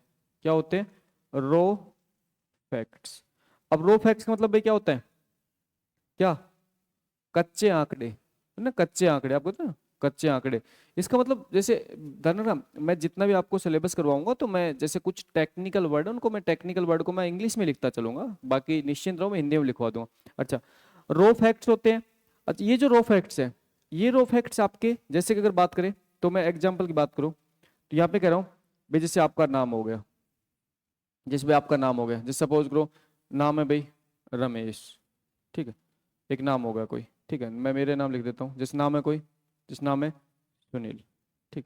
अच्छा, उस बाद कह रहा हूँ सुनील है, उस बाद कह रहा हूँ एक मैंने लिख दिया क्या, भाई सुनील मैं कहाँ रहता हूँ, मैं जयपुर में रहता हूँ, ठीक है। जैसे मैं लिख दिया भाई मेरी एज कितनी है, मेरी एज 30 है, ठीक है। अच्छा, मैं लिख दिया मेरी क्वालिफिकेशन कितनी है, मेरी क्वालिफिकेशन पे क्या है, PhD। अब देन ना, ये अभी तक क्या है, अभी तक डेटा है, अभी तक क्या है, डेटा है। क्योंकि मैंने क्या किया, मैंने यहाँ पे कुछ मैनेज नहीं किया। आप क्या पता लग रहा है, जैसे सुनील जयपुर 30 PhD क्या है, कुछ निष्कर्ष निकल पा रहे हो इससे, ना इससे कोई निष्कर्षण नहीं निकाल पा रहे। जैसे मैंने सपोज करो कि यहाँ पे और भी कुछ लिख दिया, जैसे मैंने यहाँ पे सपोज करो कि यहाँ पे आपको क्या लिख दिया, जिसने लिख दिया 9694473047, जिसमें लिख दिया।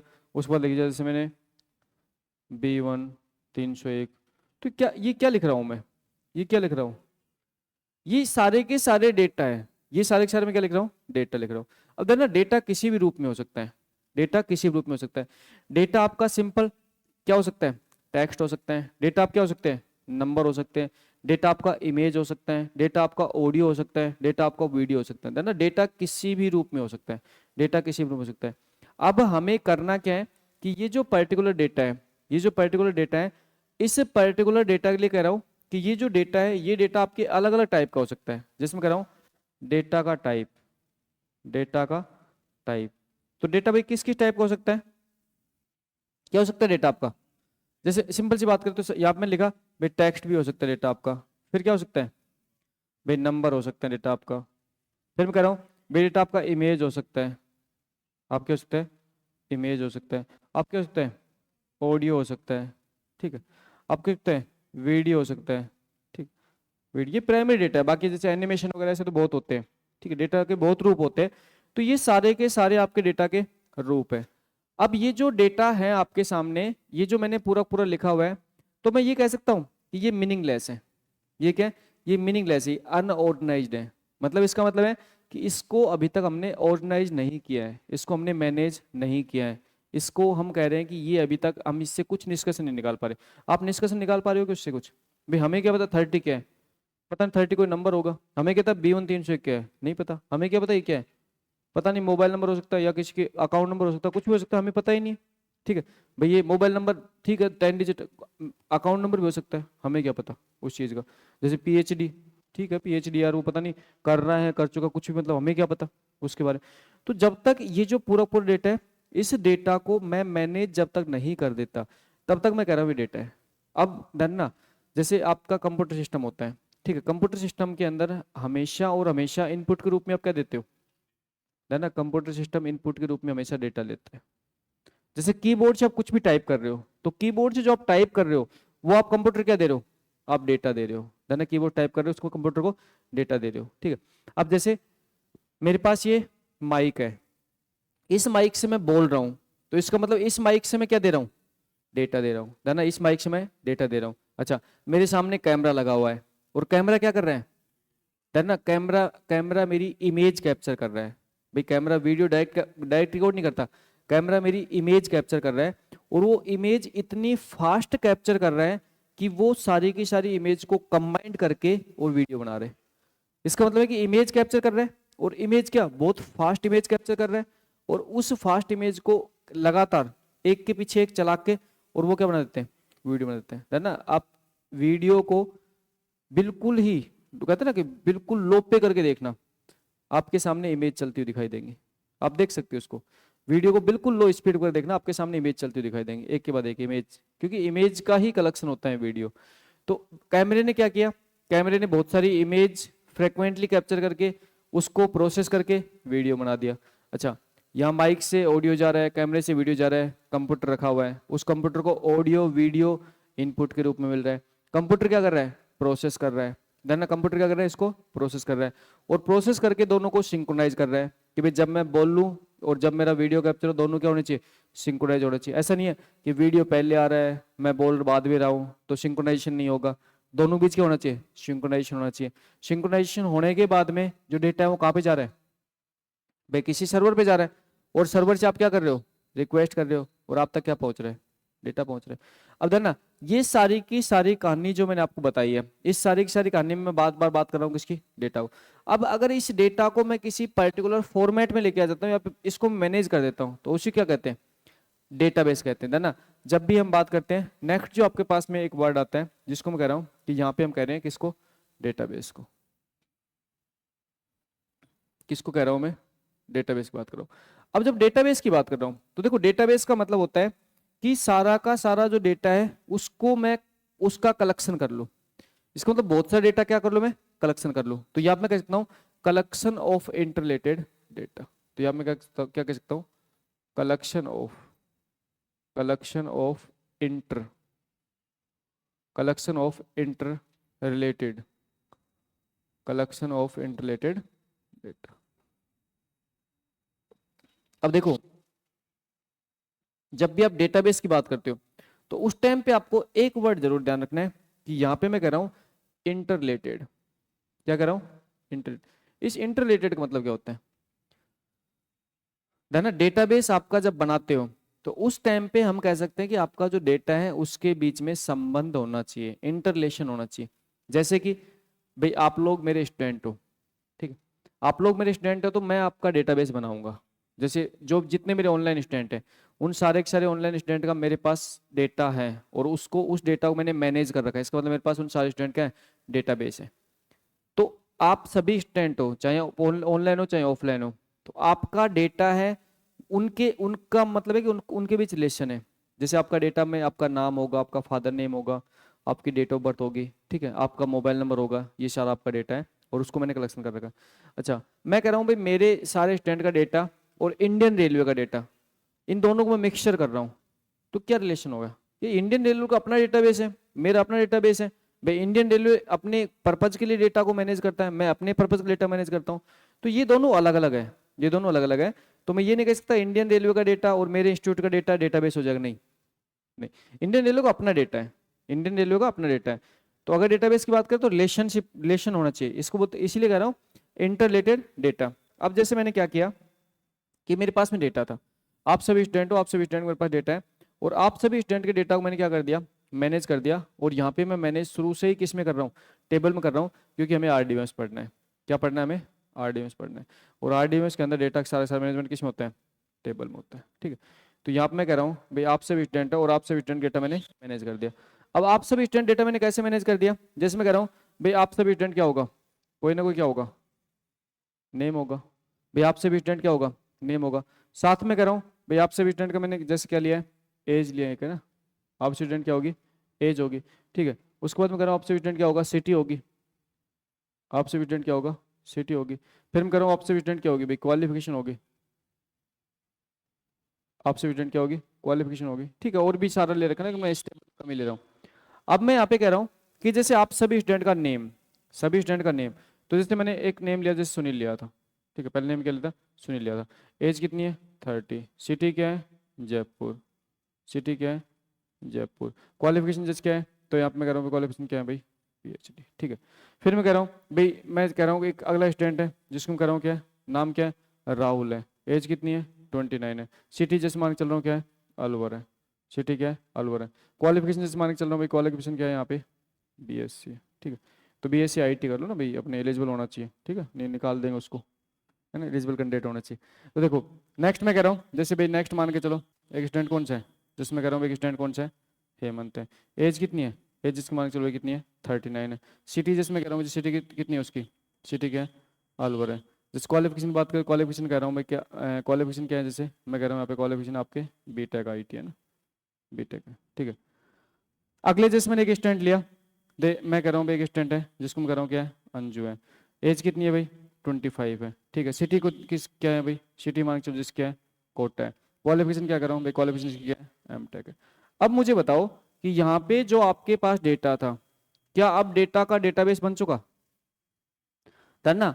आपके पास ये सारा का सारा डेटा है, ये सारा का सारा डेटा अब आपका ऑर्गेनाइज हो चुका है ना। यहाँ पे मैं कह सकता हूँ कि अब जो डेटा है, ये सारे के सारे डेटा को मैंने क्या कर दिया, ऑर्गेनाइज कर दिया। तो अब जो डेटा है वो क्या हो चुका, ऑर्गेनाइज हो चुका। डेटा क्या हो चुका, ऑर्गेनाइज हो चुका है ना, सारा का सारा डेटा ऑर्गेनाइज हो चुका। और यहाँ पे हम कह सकते हैं कि आपका डेटा क्या हो चुका, देखो हम कह सकते हैं कि आपका डेटा ऑर्गेनाइज हो चुका। साथ में हम यहाँ पे कह सकते हैं कि आपका जो डेटा है वो डेटा किस में आ चुका, एक किसी स्ट्रक्चर में आ चुका।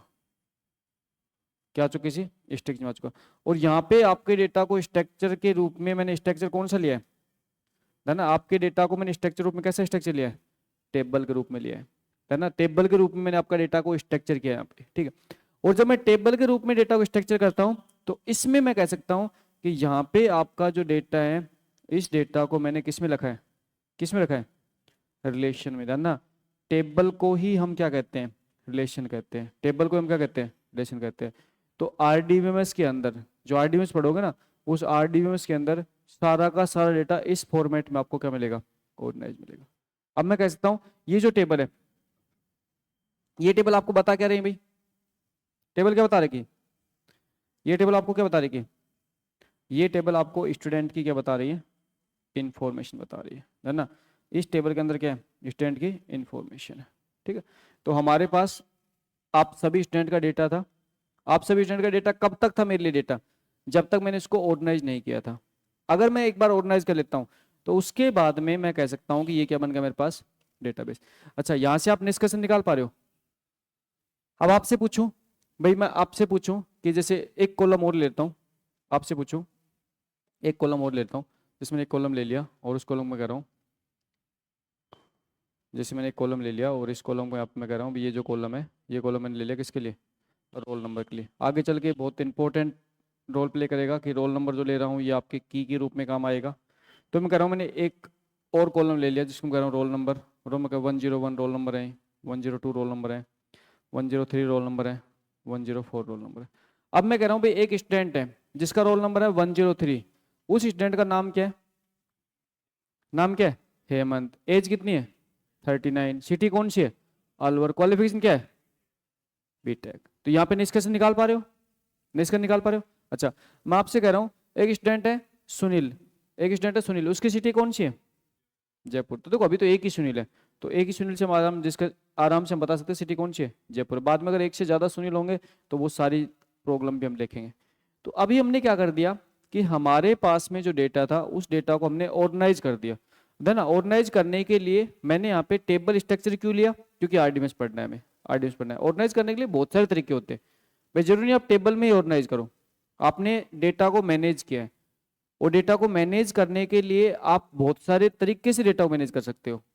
अब मैंने टेबल में इसलिए मैनेज किया है क्योंकि हमें क्या पढ़ना है, आरडीएमएस पढ़ना है।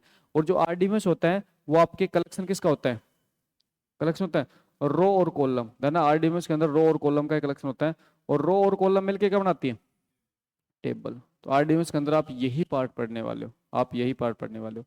अब ठीक है, अब हमारे पास में डेटा था, उस डेटा को हमने डेटाबेस बना दिया। अब डेटाबेस बनाने के बाद में ये जो पर्टिकुलर डेटा है ये तो चलो ठीक है लिमिटेड डेटा है। अब मैं कह रहा हूँ कि बैंकिंग सेक्टर का डेटा है, मैं कह रहा हूँ बैंकिंग सेक्टर डेटा है और एसबीआई बैंक का डेटा है, ठीक है। बैंकिंग सेक्टर में जो एसबीआई बैंक का डेटा है उसमें तो करोड़ों कस्टमर है।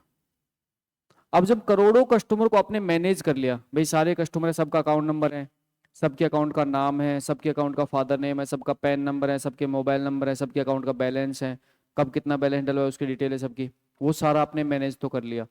इसका मतलब आपने क्या कर लिया, उसको स्टोर तो कर लिया। लेकिन क्या उसको स्टोर ही करना हमारा पर्पज था, नहीं, स्टोर करना हमारा पर्पज नहीं था। पर्पज हमारा क्या था, अब हमारा पर्पज ये है कि ये जो पर्टिकुलर डेटा है ना, इस डेटा पे हम ऑपरेशन करें, इस डेटा पे क्या करें हम, ऑपरेशन करें। अब ना हमारे पास डेटा है ऑलरेडी, डेटा हमारे पास स्टोर है ऑलरेडी, और अब इस डेटा पे हमें ऑपरेशन करना है। ऑपरेशन मतलब भाई मैं चाह रहा हूँ मेरे पास एक नया स्टूडेंट आ गया, जैसे इसी टेबल बात कर लेता हूँ, मैं चाह रहा हूँ एक नया स्टूडेंट आ गया, उस नए स्टूडेंट की एंट्री करनी है मुझे। तो नए स्टूडेंट की एंट्री मतलब क्या करनी पड़ेगी, इस टेबल में नया डेटा इंसर्ट करना पड़ेगा। मान के चलो किसी कोई स्टूडेंट उसको मुझे डिलीट करना है तो इस टेबल से डेटा हटाना पड़ेगा। मान चलो किसी स्टूडेंट की सिटी चेंज करनी है तो टेबल डेटा अपडेट करना पड़ेगा। तो देखो ये सारी चीज करने के लिए मुझे एक सॉफ्टवेयर चाहिए। भाई कंप्यूटर की दुनिया में कुछ भी टास्क करते हो ना, कंप्यूटर की दुनिया में जो भी काम करते हो उस काम को करने के लिए मुझे क्या चाहिए, सॉफ्टवेयर। तो इस पर्टिकुलर काम के लिए जहाँ पे जो सॉफ्टवेयर बना होता है उस सॉफ्टवेयर को हम कहते हैं डीबीएमएस। क्या कहते हैं, डीबीएमएस। अब हमारे पास में अगला जो कंसेप्ट आता है उस कंसेप्ट को कहते हैं डीबीएमएस। तो नेक्स्ट मैं कह रहा हूं कि हमारे पास में कंसेप्ट आता है किसका, डीबीएमएस। अगर मैं डीबीएमएस की बात करूं तो डीबीएमएस का मतलब होता है database, database management, database management system, database management system. अब पॉइंट ये है, देखो ध्यान ध्यान समझने यहाँ पे पॉइंट ये है, डेटा क्या होता है, डेटा क्या होता है और डेटाबेस क्या होता है, ये तो हम अच्छे से समझ चुके हैं। डेटा क्या होता है और डेटाबेस क्या होता है अच्छे से समझ चुके हैं। इसका मतलब अगर पूरे डेटाबेस की बात करो तो क्या होता है, कलेक्शन ऑफ इंटरलेटेड डेटा। हमारे पास collection of interrelated data already है। अब उस कलेक्शन ऑफ इंटरलेटेड डेटा को हमें क्या करना है, मैनेज करना है। क्या करना है, मैनेज। मैनेज का मतलब ना, मैनेज का मतलब है कि उस पर्टिकुलर डेटाबेस पे ऑपरेशन परफॉर्म करने हैं। तो ना यहाँ पे आपके पास जो डीबीएमएस होता है ना, वो डीबीएमएस ये कहता है कि आपके पास जो डेटाबेस है उस डेटाबेस को मैनेज करने का मैं काम करूंगा। डेटाबेस क्या करूंगा, मैं मैनेज करने का काम करूंगा। और मैनेज करने के लिए यहाँ पे क्या करूंगा, मैं ऑपरेशन परफॉर्म करूंगा। अब ध्यान ना, यहाँ पे आप मैनेज करने के लिए ऑपरेशन जब परफॉर्म करते हो, तो ऑपरेशन परफॉर्म करने के लिए आप क्या कर सकते हो भाई, नए डेटा क्या कर सकते हो, इंसर्ट। इंसर्ट मतलब न्यू रिकॉर्ड। भाई यहाँ पे क्या क्या कहते हैं, इंसर्ट मतलब न्यू न्यू रिकॉर्ड, मतलब न्यू डेटा, नए डेटा को इंसर्ट कर सकते हो। ठीक है, अच्छा क्या करोगे, डिलीट कर सकते हो। यहाँ पे क्या करते हो, डिलीट कर सकते हो। क्या कर सकते हो, अपडेट कर सकते हो। क्या करते हो, अपडेट कर सकते हो। अच्छा, साथ में डेटा निकालना है मुझे, साथ में डेटा निकालना है। तो डेटा निकालना मतलब क्या, रिट्राइव। और रिट्राइव मतलब क्या, सेलेक्ट। डेटा मतलब क्या, सेलेक्ट, मतलब डेटा को निकालना।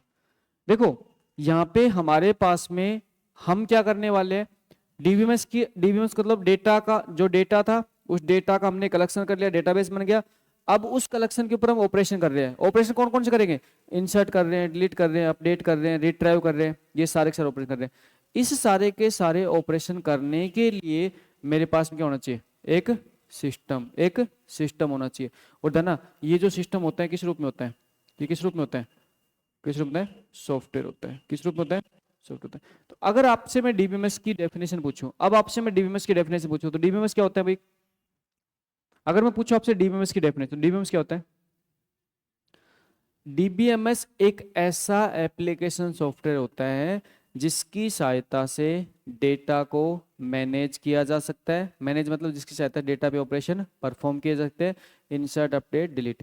और ये जो जितने भी ऑपरेशन होते हैं, ये ऑपरेशन इतने ज़्यादा एफिशिएंट होते हैं, एफिशिएंट मतलब इतने ज़्यादा फास्ट होते हैं कि आपके करोड़ों यूजर भी एक साथ डेटाबेस पे काम कर सकते हैं। तो इसका मतलब होता है कि यहाँ पे अगर मैं आपसे पूछूं, तो मैं कह रहा हूँ कि हमारे पास में यहाँ पे एक वर्ड आया सिस्टम, और सिस्टम के रूप में कह रहा हूँ क्या, सॉफ्टवेयर। तो हमारे पास में जो सॉफ्टवेयर होता है, ये सॉफ्टवेयर कैसा होता है, कैसा सॉफ्टवेयर होता है, ध्यान रखना, डीबीएमएस हमेशा और हमेशा एक एप्लीकेशन सॉफ्टवेयर होता है। डीबीएमएस हमेशा और हमेशा कैसा सॉफ्टवेयर होता है, एप्लीकेशन। देखो आपके सॉफ्टवेयर तीन टाइप के होते हैं, एक होता है सिस्टम सॉफ्टवेयर, एक होता है एप्लीकेशन सॉफ्टवेयर, एक होता है यूटिलिटी सॉफ्टवेयर। ठीक है, तो वैसे तो बेसिक जो आपका फंडामेंटल उसमें आपको सुनील सैनी सर सारी चीज पढ़ाएंगे, मैं बता दूंगा सॉफ्टवेयर के बारे में।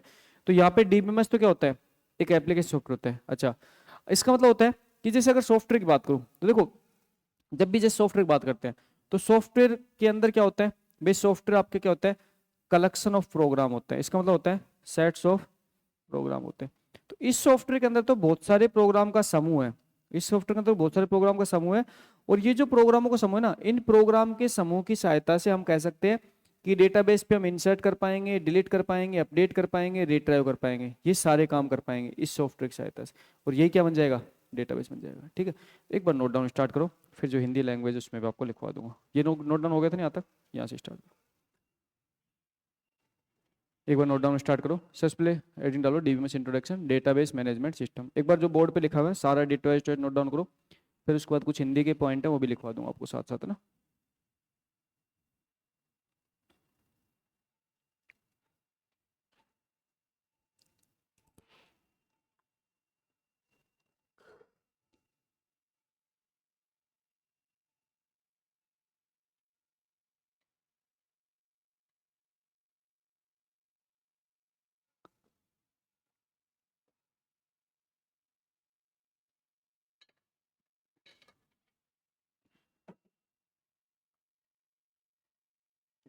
ऑफलाइन वाले स्टूडेंट कहाँ कहाँ से बिलोंग करते हो, कहाँ से हो आप, पाली, आप बैरोड कोटपुतली, कोटपुतली डिस्ट्रिक्ट। लोकल अभी कोई नहीं है, सारे बाहर से है ना ऑफलाइन। तो सबने अपनी व्यवस्था कर ली रहने वगैरह की, कहाँ पे पीजी लिया है, रूम लिया है सबने, पीजी लिया है, रूम पीजी है। तो जो भी आपको उचित लगे, आप रूम लेके रहना चाहते हो, पीजी लेके लेना चाहते हो।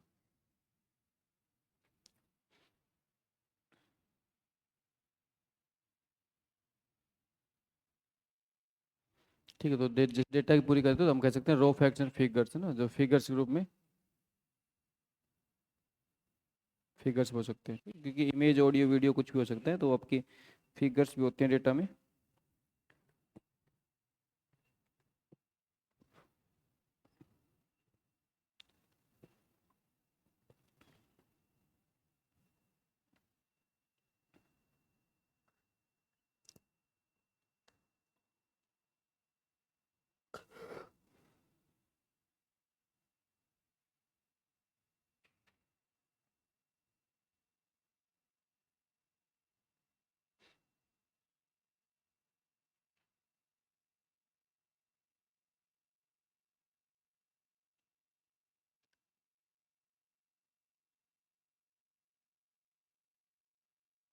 हो गया। हिंदी में तो पॉइंट लिख लीजिए। डेटा डेटा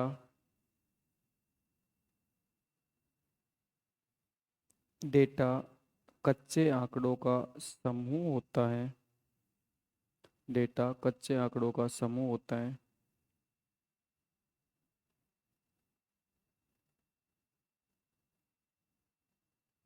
जिससे कि हम कोई भी जिससे कि हम कोई भी जिससे कि हम कोई भी निष्कर्षण निष्कर्ष मतलब निष्कर्ष जिससे कि हम कोई भी निष्कर्ष नहीं निकाल सकते। जिससे कि हम कोई भी निष्कर्ष नहीं निकाल सकते।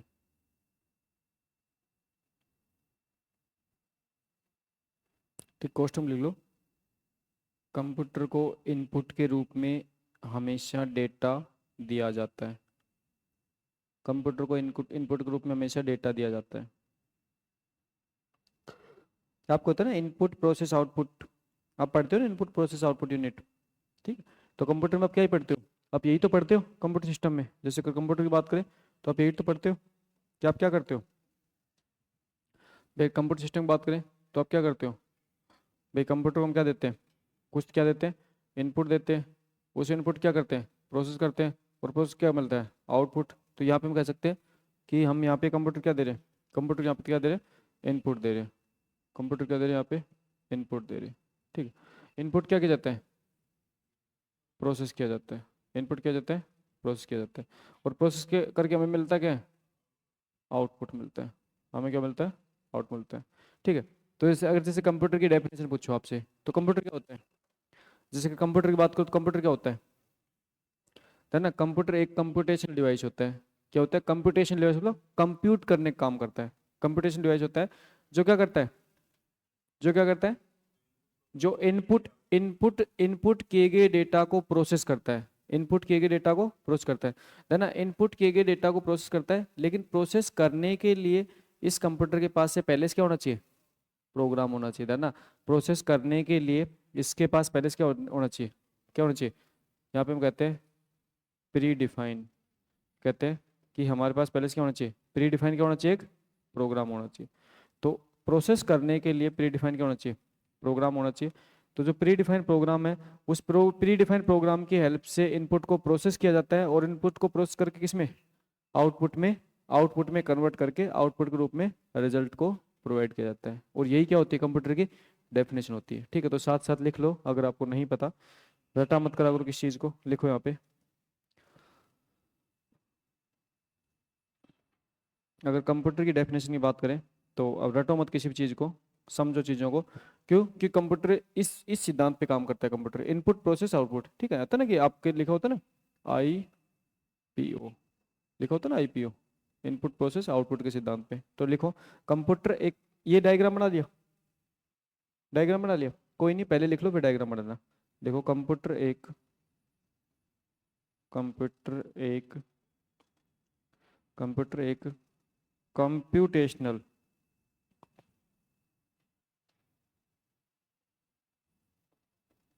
कंप्यूटर एक कंप्यूटेशनल कंप्यूटेशनल मतलब क्या?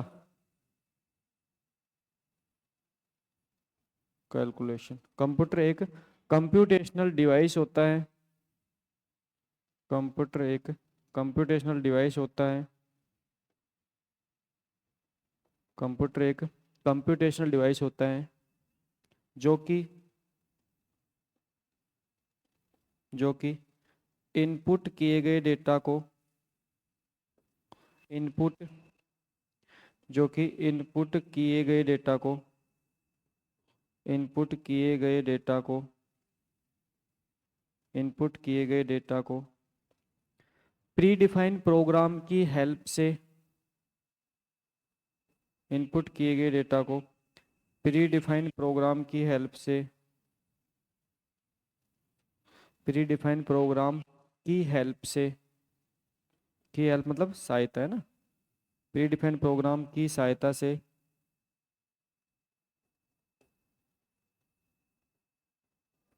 प्रोसेस करके प्री डिफाइंड प्रोग्राम की सहायता से प्रोसेस करके हमें आउटपुट के रूप में रिजल्ट दिखाता है। हमें आउटपुट के रूप में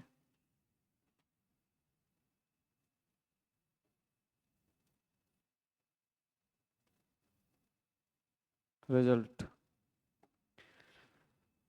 आउटपुट के रूप में रिजल्ट दिखाता है। ठीक है, तो यहाँ पे क्या करते हैं, हम क्या करते हैं, प्री डिफाइंड जो प्रोग्राम है आउटपुट रूप में रिजल्ट दिखाता है।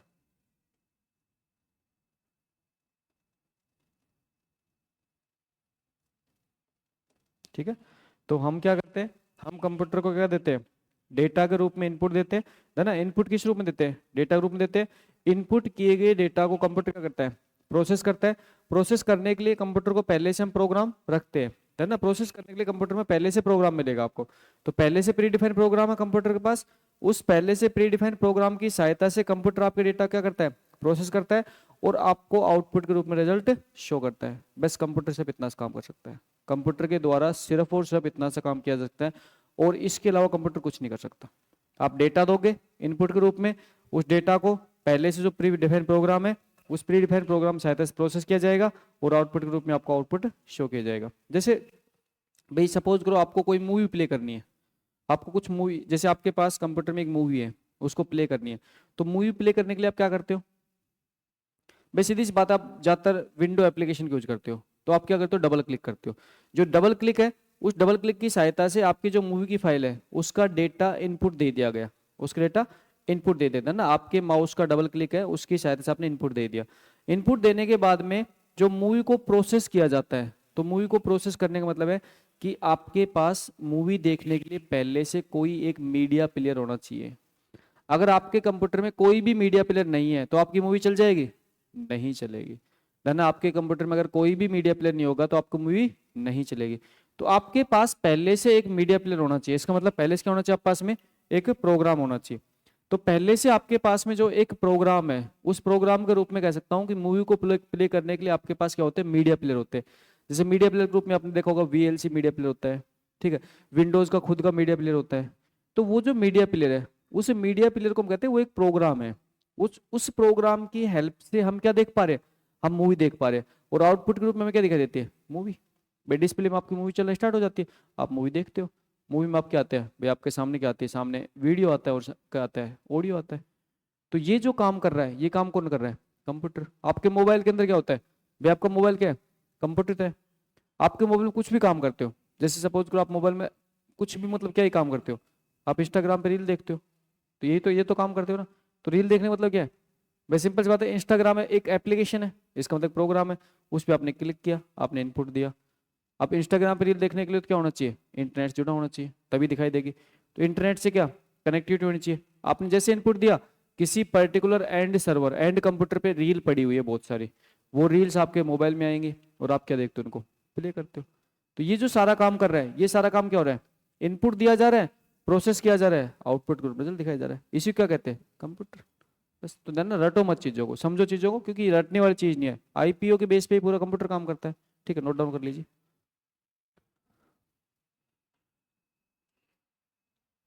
फाउंडेशन बैच में तो आपको हर एक चीज़ बहुत बारीकी से समझाई जाती है, क्योंकि यहाँ पे हमारे पास भी सफिशिएंट टाइम होता है, आप लोगों के पास सफिशिएंट टाइम होता है, आराम से रिलैक्स मोड में पढ़ो, अच्छे से अपने नोट्स बनाओ। और ये जो नोट्स हैं ये नोट्स मैं कह रहा हूँ कि इतने अच्छे नोट्स हैं कि आपके जब बच्चे कंप्यूटर साइंस पढ़ने लग जाए ना तो उनको दे देना। अरे सीरियसली आपके बच्चों को भी दे सकते हो आप। आप बोल देना कि सुनील यादव सर के नोट से पढ़ लेना, है? तो आपके बच्चे तक पास हो जाएंगे नोट से तो।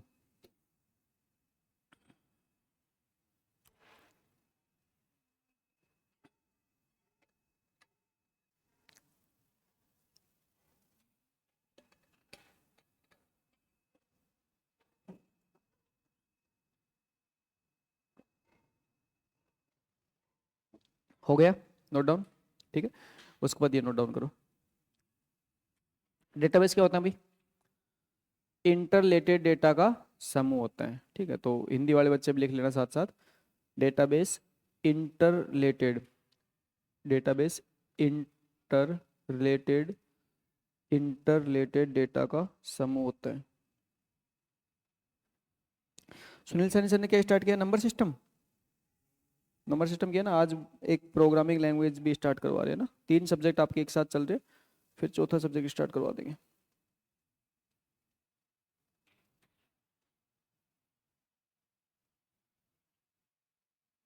प्रोग्रामिंग लैंग्वेज का थोड़ा बड़ा पार्ट है, तो वो अभी से धीरे धीरे पढ़ लो, ठीक है? और चीज़ों को समझते हुए पढ़ना है, ऐसे मत करना कि रटना मत किसी भी चीज़ को। हर पॉइंट को समझते हुए पढ़ना, मज़े भी आएंगे पढ़ने में और अच्छा इंटरेस्ट भी क्रिएट होगा और साथ में अच्छे नोट्स बन जाएंगे आपके।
तो यहाँ पे हमने डेटाबेस की बात की और डेटाबेस में हमने समझा कि आपके इंटरलेटेड डेटा का कलेक्शन होता है, ठीक है? डेटाबेस क्या होता है? इंटरलेटेड डेटा का कलेक्शन होता है, ठीक है? तो इसका मतलब सिंपल सी बात है, हमारे पास डेटा था, ठीक है? बहुत सारा डेटा था हमारे पास। जैसे अगर एसबीआई बैंक की बात करें तो भाई एसबीआई बैंक के बहुत सारे कस्टमर हैं, सब कस्टमर के अकाउंट नंबर हैं, सब कस्टमर के अकाउंट में रुपए बैलेंस हैं, सब कस्टमर के मोबाइल नंबर हैं, सबके पैन नंबर हैं, सबके आधार नंबर हैं। तो इनको एसबीआई बैंक ने प्रॉपरली मैनेज कर रखा है। देना प्रॉपरली मैनेज का मतलब किसी न किसी अच्छे स्ट्रक्चर में रख रखा है। और वो जो मैनेजमेंट का तरीका है, वो जो मैनेज करने का तरीका है, वो जो मैनेज करने का वे है, उसी को हम क्या करें? डेटाबेस। इसका मतलब सारे के सारे डेटा का कलेक्शन कर लिया, ठीक है? तो वही डेटाबेस। उसके बाद में अगला आता है आपके पास में कि भी डेटाबेस तो ठीक है, डेटाबेस तक तो आप समझ गए। डीबीएमएस क्या होता है? तो डीबीएमएस का होता है, डीबीएमएस एक ऐसा सॉफ्टवेयर होता है जो आपके डेटा को मैनेज करता है। और मैनेज का मतलब है डेटा पे ऑपरेशन परफॉर्म करता है, ठीक है? तो एक बार नोट डाउन करो फिर लिखवाऊंगा।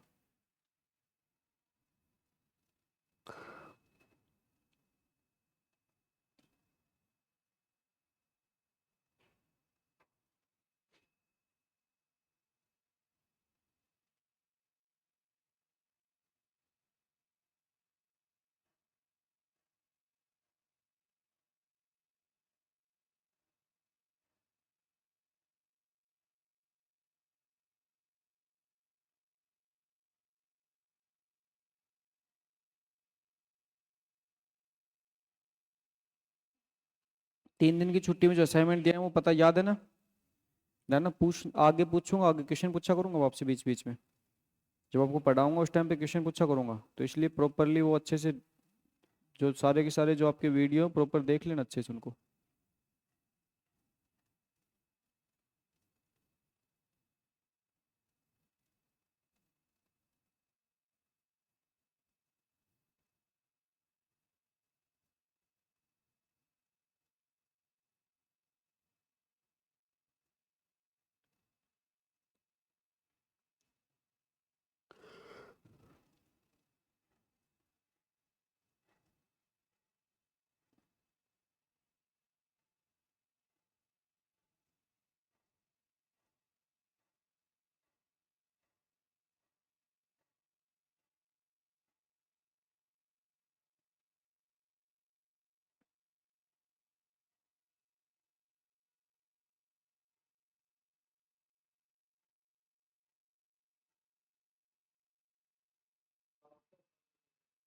सॉफ्टवेयर जैसे तीन दिखवा दूंगा, सॉफ्टवेयर भी तीन टाइप के होते हैं, एक system software, application software, utility software, DBMS application software. जैसे डीबीएमएस की बात करें तो अगर आरडीएमएस की बात करोगे आप, तो रिलेशनल डेटाबेस के लिए मैं आपको एक सॉफ्टवेयर इंस्टॉल करवाऊंगा, माई एसक्यूएल। तो माई एसक्यूएल ऐप का क्या रिलेशनल डेटाबेस सॉफ्टवेयर है। एक आपका ओरेकल होता है, एक आपका एम एस एक्सेस जो आपके एम एस ऑफिस का पार्ट होता है। तो एम एस एक्सेस वो कैसा है, वो रिलेशनल डेटाबेस ही है, ठीक है। तो ये क्या है, ये सॉफ्टवेयर है, ये आपके डेटाबेस के सॉफ्टवेयर। माई एसक्यूएल मैं आपको इंस्टॉल करवा के दिखाऊंगा, और माई एसक्यूएल पर हम कुछ वो भी करेंगे, प्रैक्टिकल करेंगे। तो माई एसक्यूएल क्या है, आपका रिलेशनल डेटाबेस ही है। तो वो सॉफ्टवेयर कैसा होता है, कहाँ से डाउनलोड करते हैं, कैसे इंस्टॉल करते हैं, सारी चीज़ बताऊंगा, ठीक है। तो माई एसक्यूएल के ऊपर हम काम भी करेंगे। ओरेकल तो फिर पेड होता है। हाँ, ओरेकल भी एक आरडीबीएमएस सॉफ्टवेयर होता है, लेकिन वो पेड होता है। फिर जो माई एसक्यूएल है वो फ्री होता है, ओरेकल पेड होता है। अब देखो, जैसे यहाँ पे बात की, तो यहाँ पे एक छोटा सा पॉइंट हिंदी में लिख लीजिए, हिंदी वाले बच्चे साथ साथ यहाँ पे पॉइंट लिखो, हिंदी में लिखो। डीबीएमएस एक एप्लीकेशन सॉफ्टवेयर होता है, डीबीएमएस एक एप्लीकेशन सॉफ्टवेयर होता है, डीबीएमएस एक एप्लीकेशन सॉफ्टवेयर होता है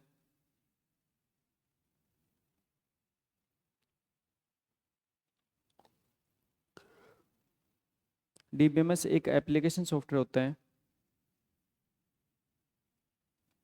जिसकी सहायता से, डीबीएमएस एक एप्लीकेशन सॉफ्टवेयर होता है जिसकी सहायता से डेटाबेस को, जिसकी सहायता से डेटाबेस को मैनेज किया जाता है। डीबीएमएस एक एप्लीकेशन सॉफ्टवेयर होता है जिसकी सहायता से डेटाबेस को मैनेज किया जाता है, जिसकी सहायता से डेटाबेस को मैनेज किया जाता है। कॉस्ट्यूम लिखो, कॉस्ट्यूम लिखो। डेटाबेस पर ऑपरेशन परफॉर्म किए जाते हैं, कॉस्ट्यूम में डेटाबेस पर ऑपरेशन परफॉर्म किए जाते हैं, डेटाबेस पर ऑपरेशन परफॉर्म किए जाते हैं।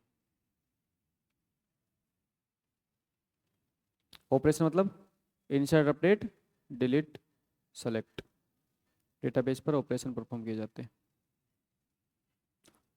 ठीक। कोष्टक बंद कीजिए, जिसकी सहायता से डेटाबेस पर ऑपरेशन परफॉर्म किए जाते हैं।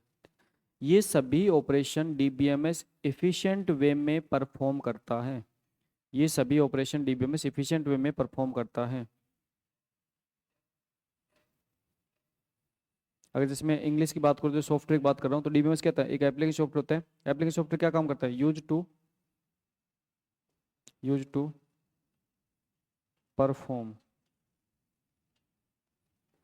Use to perform operation on database, on database file, perform operation on database file in efficient way, in efficient way. अब देखो यहाँ पे आपके सामने एक नया कीवर्ड है, एफिशिएंट वे। इसका मतलब क्या हो गया भाई, एफिशिएंट वे का मतलब क्या हो गया भाई, डीबीएमएस के ऊपर जब आप ऑपरेशन परफॉर्म करोगे ना, तो वो ऑपरेशन एफिशिएंट वे का मतलब होता है कि जैसे एसबीआई बैंक के करोड़ों कस्टमर हैं। अब करोड़ों कस्टमर अगर एक साथ मान के चलो 10,000 कस्टमर एक साथ एसबीआई बैंक से एटीएम से रुपए निकलवाना चाहते हैं, तो क्या 10,000 के 10,000 का 10,000 कस्टमर के रुपए निकलेंगे, है ना, निकलेंगे। अगर 10,000 कस्टमर भी रुपए निकलवाने की कोशिश करेंगे तो निकलेंगे। तो इसका मतलब कितने भी कस्टमर, कितने भी यूजर एक साथ डेटाबेस पे काम कर सकते हैं और सारे के सारे यूजर का डेटा उनको मिलना चाहिए। कितने भी एसबीआई की ब्रांच के कितने भी क्लर्क आपके एसबीआई के डेटाबेस से डेटा मांग सकते हैं और सबको डेटा मिलना चाहिए, उसे बोलते हैं इफिशिएंट वे। आपने देखो जैसे भाई सीधी सी बात है, जैसे स्विगी पे आप कुछ खाना ऑर्डर कर रहे हो, तो क्या इंडिया में आप ही ऐसे हो जो स्विगी से खाना ऑर्डर कर रहे हो? भाई आप जब स्विगी से खाना ऑर्डर कर रहे हो तो सेम टाइम पे पता नहीं कितने सारे लोग स्विगी से खाना ऑर्डर कर रहे हैं। तो ध्यान रखना, आप जब खाना ऑर्डर कर रहे हो तो आपका भी ऑर्डर प्लेस होगा। अब ये तो होगा नहीं कि आपने क्या मंगाया, आपने स्विगी से 1 किलो रसगुल्ला मंगाया और आपको क्या आ गया, 1 किलो गुलाब जामुन आ गया। भाई ध्यान रखना, आपने अगर रसगुल्ले मंगवाए तो रसगुल्ले आएंगे, किसी दूसरे ने अगर गुलाब जामुन मंगवाए तो उसके पास गुलाब जामुन जाएंगे। तो इसी को बोलते हैं एफिशिएंट वे। इसका मतलब जो आपने काम किया वो आपका होगा, जो बाकी ने काम किया वो बाकी को होगा। तो ये जो इफिशिएंसी प्रोवाइड करता है कौन करता है? डेटाबेस सॉफ्टवेयर करता है। कौन करता है? डेटाबेस सॉफ्टवेयर करता है। देखो जिस सॉफ्टवेयर की बात करें तो डेटाबेस एक एप्लीकेशन सॉफ्टवेयर होता है। तो हम कहते हैं कि वैसे तो आपको एफओसी के अंदर ये पूरा पार्ट बहुत अच्छे से पढ़ाया जाएगा, लेकिन थोड़ा सा आपको नॉलेज देता हूँ कि सॉफ्टवेयर क्या होता है। थोड़ा सा बताता हूँ कि सॉफ्टवेयर क्या होता है। भाई यहाँ पे मैं कह रहा हूँ कि जब कंप्यूटर सिस्टम की बात करते हैं तो कंप्यूटर सिस्टम के अंदर, जैसे अगर कंप्यूटर सिस्टम की बात करें, भाई हम कंप्यूटर सिस्टम की बात करते हैं तो हम कहते हैं भाई कंप्यूटर सिस्टम आपके दो पर्टिकुलर आपके कंपोनेंट पे काम करता है। तो कंप्यूटर के अंदर जो कंपोनेंट होते हैं वो कौन कौन से होते हैं? 2 कंपोनेंट। अरे कंप्यूटर के 2 कंपोनेंट कौन कौन से होते हैं? एक तो क्या होता है? एक तो होता है हार्डवेयर। एक तो क्या होता है? हार्डवेयर। ठीक है, ऐसे पढ़ते हो ना, जैसे बचपन में पढ़ा था, हार्डवेयर वो सभी पार्ट होते हैं जिनको हम छू सकते हैं, जिनको हम देख सकते हैं, वो आपके हार्डवेयर होते हैं। ठीक है, तो वही सेम कहानी है ना। और दूसरे क्या होता है? दूसरे क्या होते हैं? सॉफ्टवेयर। दूसरे क्या होते हैं? सॉफ्टवेयर। अब देखो, जैसे कंप्यूटर में हार्डवेयर की बात करें तो जैसे आपके पास माउस, कीबोर्ड, सीपीयू, मॉनिटर, ये सारे क्या है? हार्डवेयर है जिनको आप देख पा रहे हो। और जैसे हार्डवेयर के अंदर अब हमें इंटरनल जाना है, ठीक है, सीपीयू तक मत रहना सीमित, सीपीयू के इंटरनल जाना। अब सीपीयू के इंटरनल क्या मिलेगा? भाई मेमोरी मिलेगी, वहाँ पे प्रोसेसर मिलेगा, मेमोरी के भी टाइप मिलेंगे, रजिस्टर मेमोरी रहेगी, कैश मेमोरी रहेगी, आपकी रैम रहेगी, सेकेंडरी मेमोरी रहेगी। ठीक है, तो हम कह रहे हैं कि ये सारे के सारे हार्डवेयर है। अब हार्डवेयर जो पार्ट होते हैं, उन हार्डवेयर पार्ट को संचालित करने के लिए हमें क्या चाहिए? सॉफ्टवेयर चाहिए। तो ना, हार्डवेयर पार्ट कभी भी काम नहीं करता जब तक उसके पास क्या नहीं है? सॉफ्टवेयर नहीं है।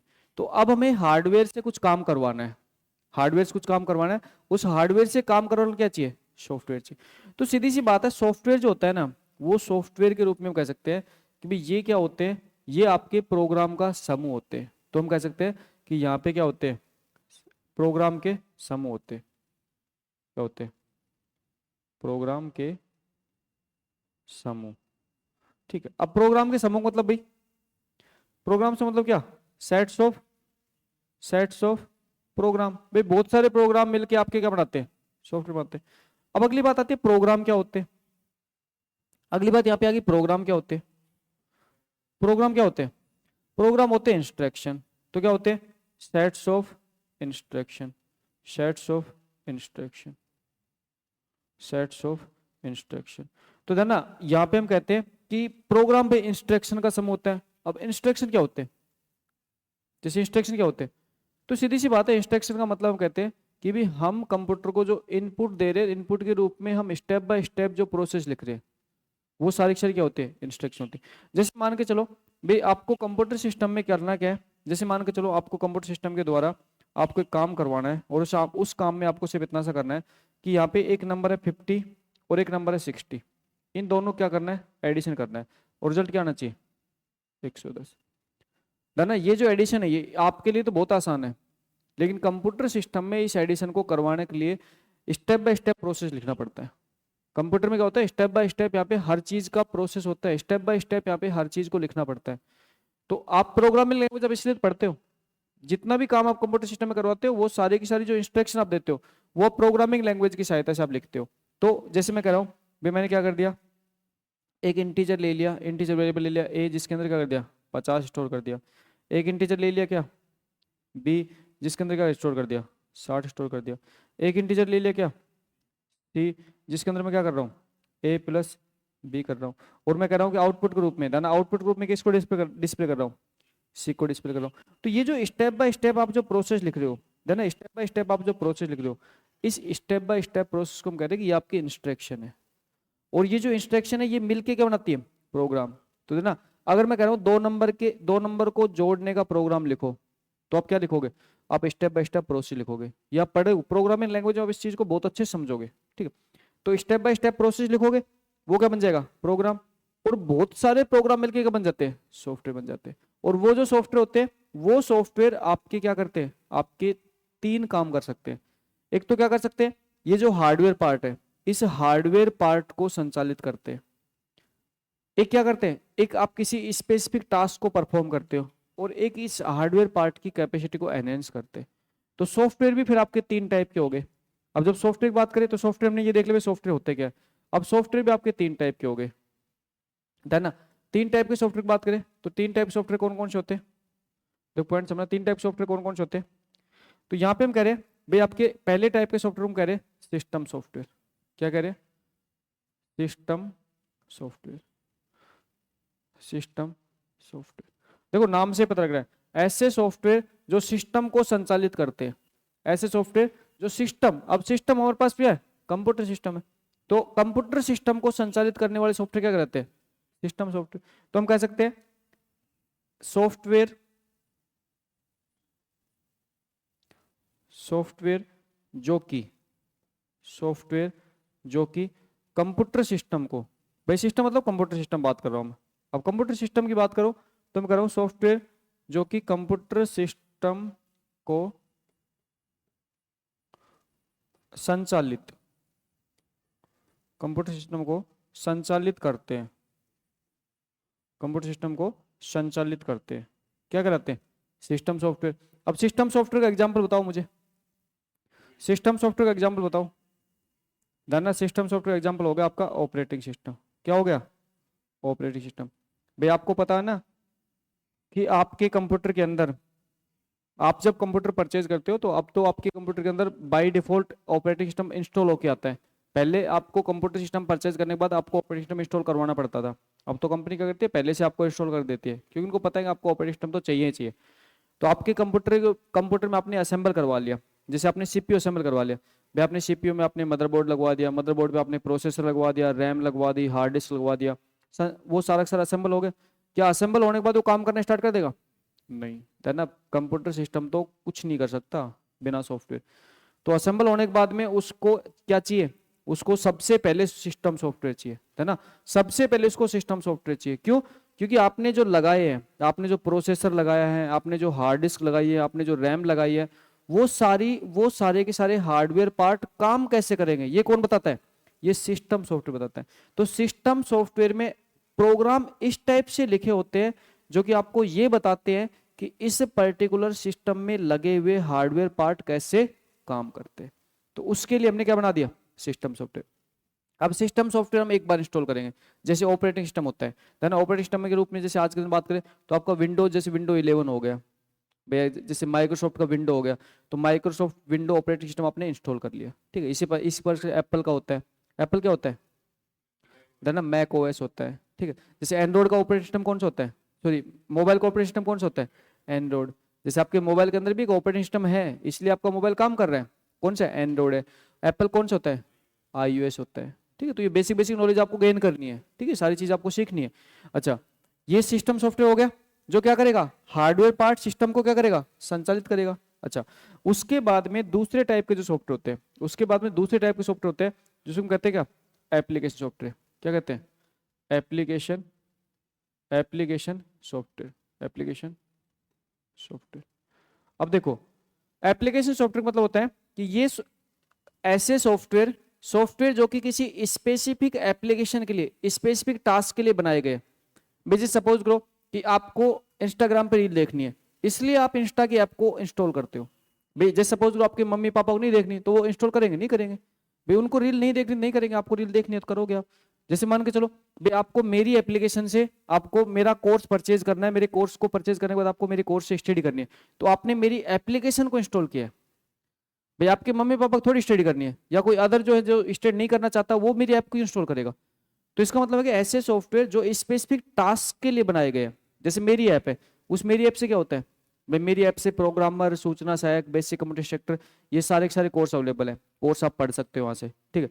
तो मेरी ऐप के थ्रू जो कोर्स मैंने दे रखी है वो आप पढ़ते हो, तो आपको अगर उसकी नीड है तो ये आप इंस्टॉल करोगे, एल्स आप इंस्टॉल नहीं करोगे। तो इसका मतलब क्या, इसका मतलब क्या हो गया, सॉफ्टवेयर, एप्लीकेशन सॉफ्टवेयर मतलब क्या हो गया, सॉफ्टवेयर जो कि, सॉफ्टवेयर जो कि स्पेसिफिक, जो कि स्पेसिफिक टास्क को, जो कि स्पेसिफिक टास्क को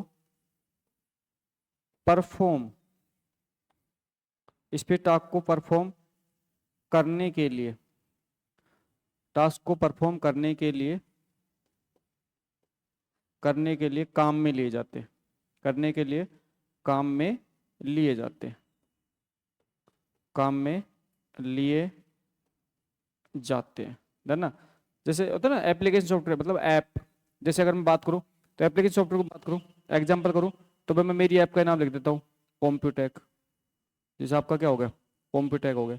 तो कॉम्प्यूटेक क्या है, एक एप्लीकेशन सॉफ्टवेयर, ऐप है एक, है ना, एप्लीकेशन सॉफ्टवेयर, ठीक है। जैसे इसी टाइप से जैसे आपका एमएस ऑफिस हो गया, कैसा होता है, एप्लीकेशन सॉफ्टवेयर, भाई सॉफ्टवेयर का बंडल, एप्लीकेशन सॉफ्टवेयर बंडल होता है, ठीक है। जैसे आपके टैली हो, जैसे टैली होता है आपके, जैसे वीएलसी मीडिया प्लेयर हो गए, सारे एप्लीकेशन सॉफ्टवेयर होते हैं, ठीक है, जो आपके अलग अलग एप्लीकेशन, भाई आपको चाहिए तो आप इंस्टॉल करो, नहीं चाहिए तो क्यों इंस्टॉल करते हो एप्लीकेशन सॉफ्टवेयर। अच्छा, एक तीसरे टाइप के सॉफ्टवेयर होते हैं जिसको हम कहते हैं क्या, यूटिलिटी, जिसको क्या कहते हैं, यूटिलिटी सॉफ्टवेयर। यूटिलिटी सॉफ्टवेयर मतलब क्या होता है भाई, भाई ऐसे सॉफ्टवेयर जो सिस्टम की परफॉर्मेंस को एनहेंस करने के लिए काम में ले जाते हैं, सिस्टम की परफॉर्मेंस को एनहेंस करने के लिए काम में ले जाते हैं। जैसे अगर बात होगा, जैसे आपने आपने जैसे अगर आपके मोबाइल की बात करें तो आप अपने मोबाइल के अंदर एक क्या होता है, डिस्क क्लीनर, जैसे कि डिस्क क्लीनर आप स्टोर करते हो, जो क्या करता है, जो आपकी मेमोरी, जो आपकी एक्स्ट्रा मेमोरी उसको, उसके स्पेस को फ्री कर देता है, ठीक है। जैसे आपके एंटीवायरस हो गया, ये सारे क्या है, ये सारे आपके यूटिलिटी सॉफ्टवेयर। तो हम कहते हैं सॉफ्टवेयर जो कि सिस्टम की परफॉर्मेंस को एनहेंस करते हैं, तो हम कहते हैं सॉफ्टवेयर, सॉफ्टवेयर जो कि, सॉफ्टवेयर जो कि सिस्टम की परफॉर्मेंस, सिस्टम मतलब क्या, कंप्यूटर सिस्टम है ना, सिस्टम की परफॉर्मेंस, सिस्टम की परफॉर्मेंस को एनहेंस, या मैं कह रहा हूं एनहेंस करते हैं, ठीक है। मतलब सिस्टम की परफॉर्मेंस एनहेंस करना मतलब कैपेसिटी बढ़ा देते हैं। जैसे अगर आपने, जैसे यहाँ पे सबसे बेस्ट एग्जांपल आपको ले सकते हैं क्या, एंटीवायरस, है ना, ये भी आपको पढ़ना है, ये भी आप पढ़ना है, ठीक है, एंटीवायरस हो गया। तो इस टाइप से आपके तीन टाइप क्या होते हैं सॉफ्टवेयर। वैसे तो आप बेसिक कंप्यूटर जो फंडामेंटल उसमें आप अच्छे से पढ़ोगे इन चीज़ों को, लेकिन आपको नॉर्मली बता दिया। और हम किस सॉफ्टवेयर की बात कर रहे हैं, एप्लीकेशन सॉफ्टवेयर। तो धना यहाँ पे जो आपका डीबीएमएस है, यहाँ पे जो आपका डीबीएमएस है, वो डीबीएमएस में किस कैटेगरी आता है, डीबीएमएस अगर आपको लार्ज अमाउंट ऑफ डेटा को मैनेज करना है तो भी, तो ही आप इंस्टॉल करोगे। जैसे आप कहोगे भाई आप अपने कंप्यूटर में डीबीएमएस इंस्टॉल करोगे, जैसे माई डीबीएमएस आप अपने कंप्यूटर में इंस्टॉल करो, क्यों करोगे, आपको प्रैक्टिकल करना होगा, आपको नहीं करना तो क्यों करोगे, नहीं करोगे आप। तो इसका मतलब आपको अगर चाहिए तो करोगे, नहीं तो नहीं करोगे। तो यहाँ पे आपका क्या होता है, तो एक बार इनको नोट डाउन कर लीजिए, अच्छी नॉलेज है, कर लीजिए नोट डाउन को थोड़ा सा, इनको नोट डाउन कर लीजिए।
हो गया, आगे नोट डाउन कीजिए।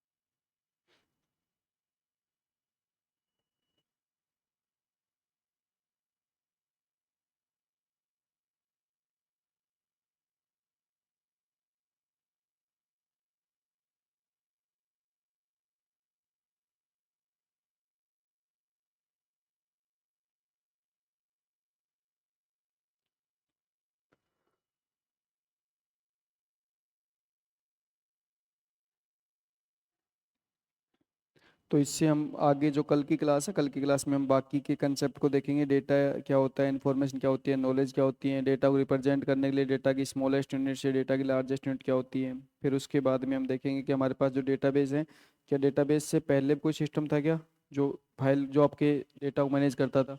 तो फाइल सिस्टम है, पहले भी था, आज भी है, आज ही मैनेज करता है। तो फाइल सिस्टम क्या होता है, क्या क्या कमियां हैं फाइल सिस्टम की, क्यों डेटाबेस को यूज किया जाता है, ये सारी चीज़ देखेंगे। और उसके बाद नेक्स्ट पार्ट पे स्विच करेंगे, ठीक है।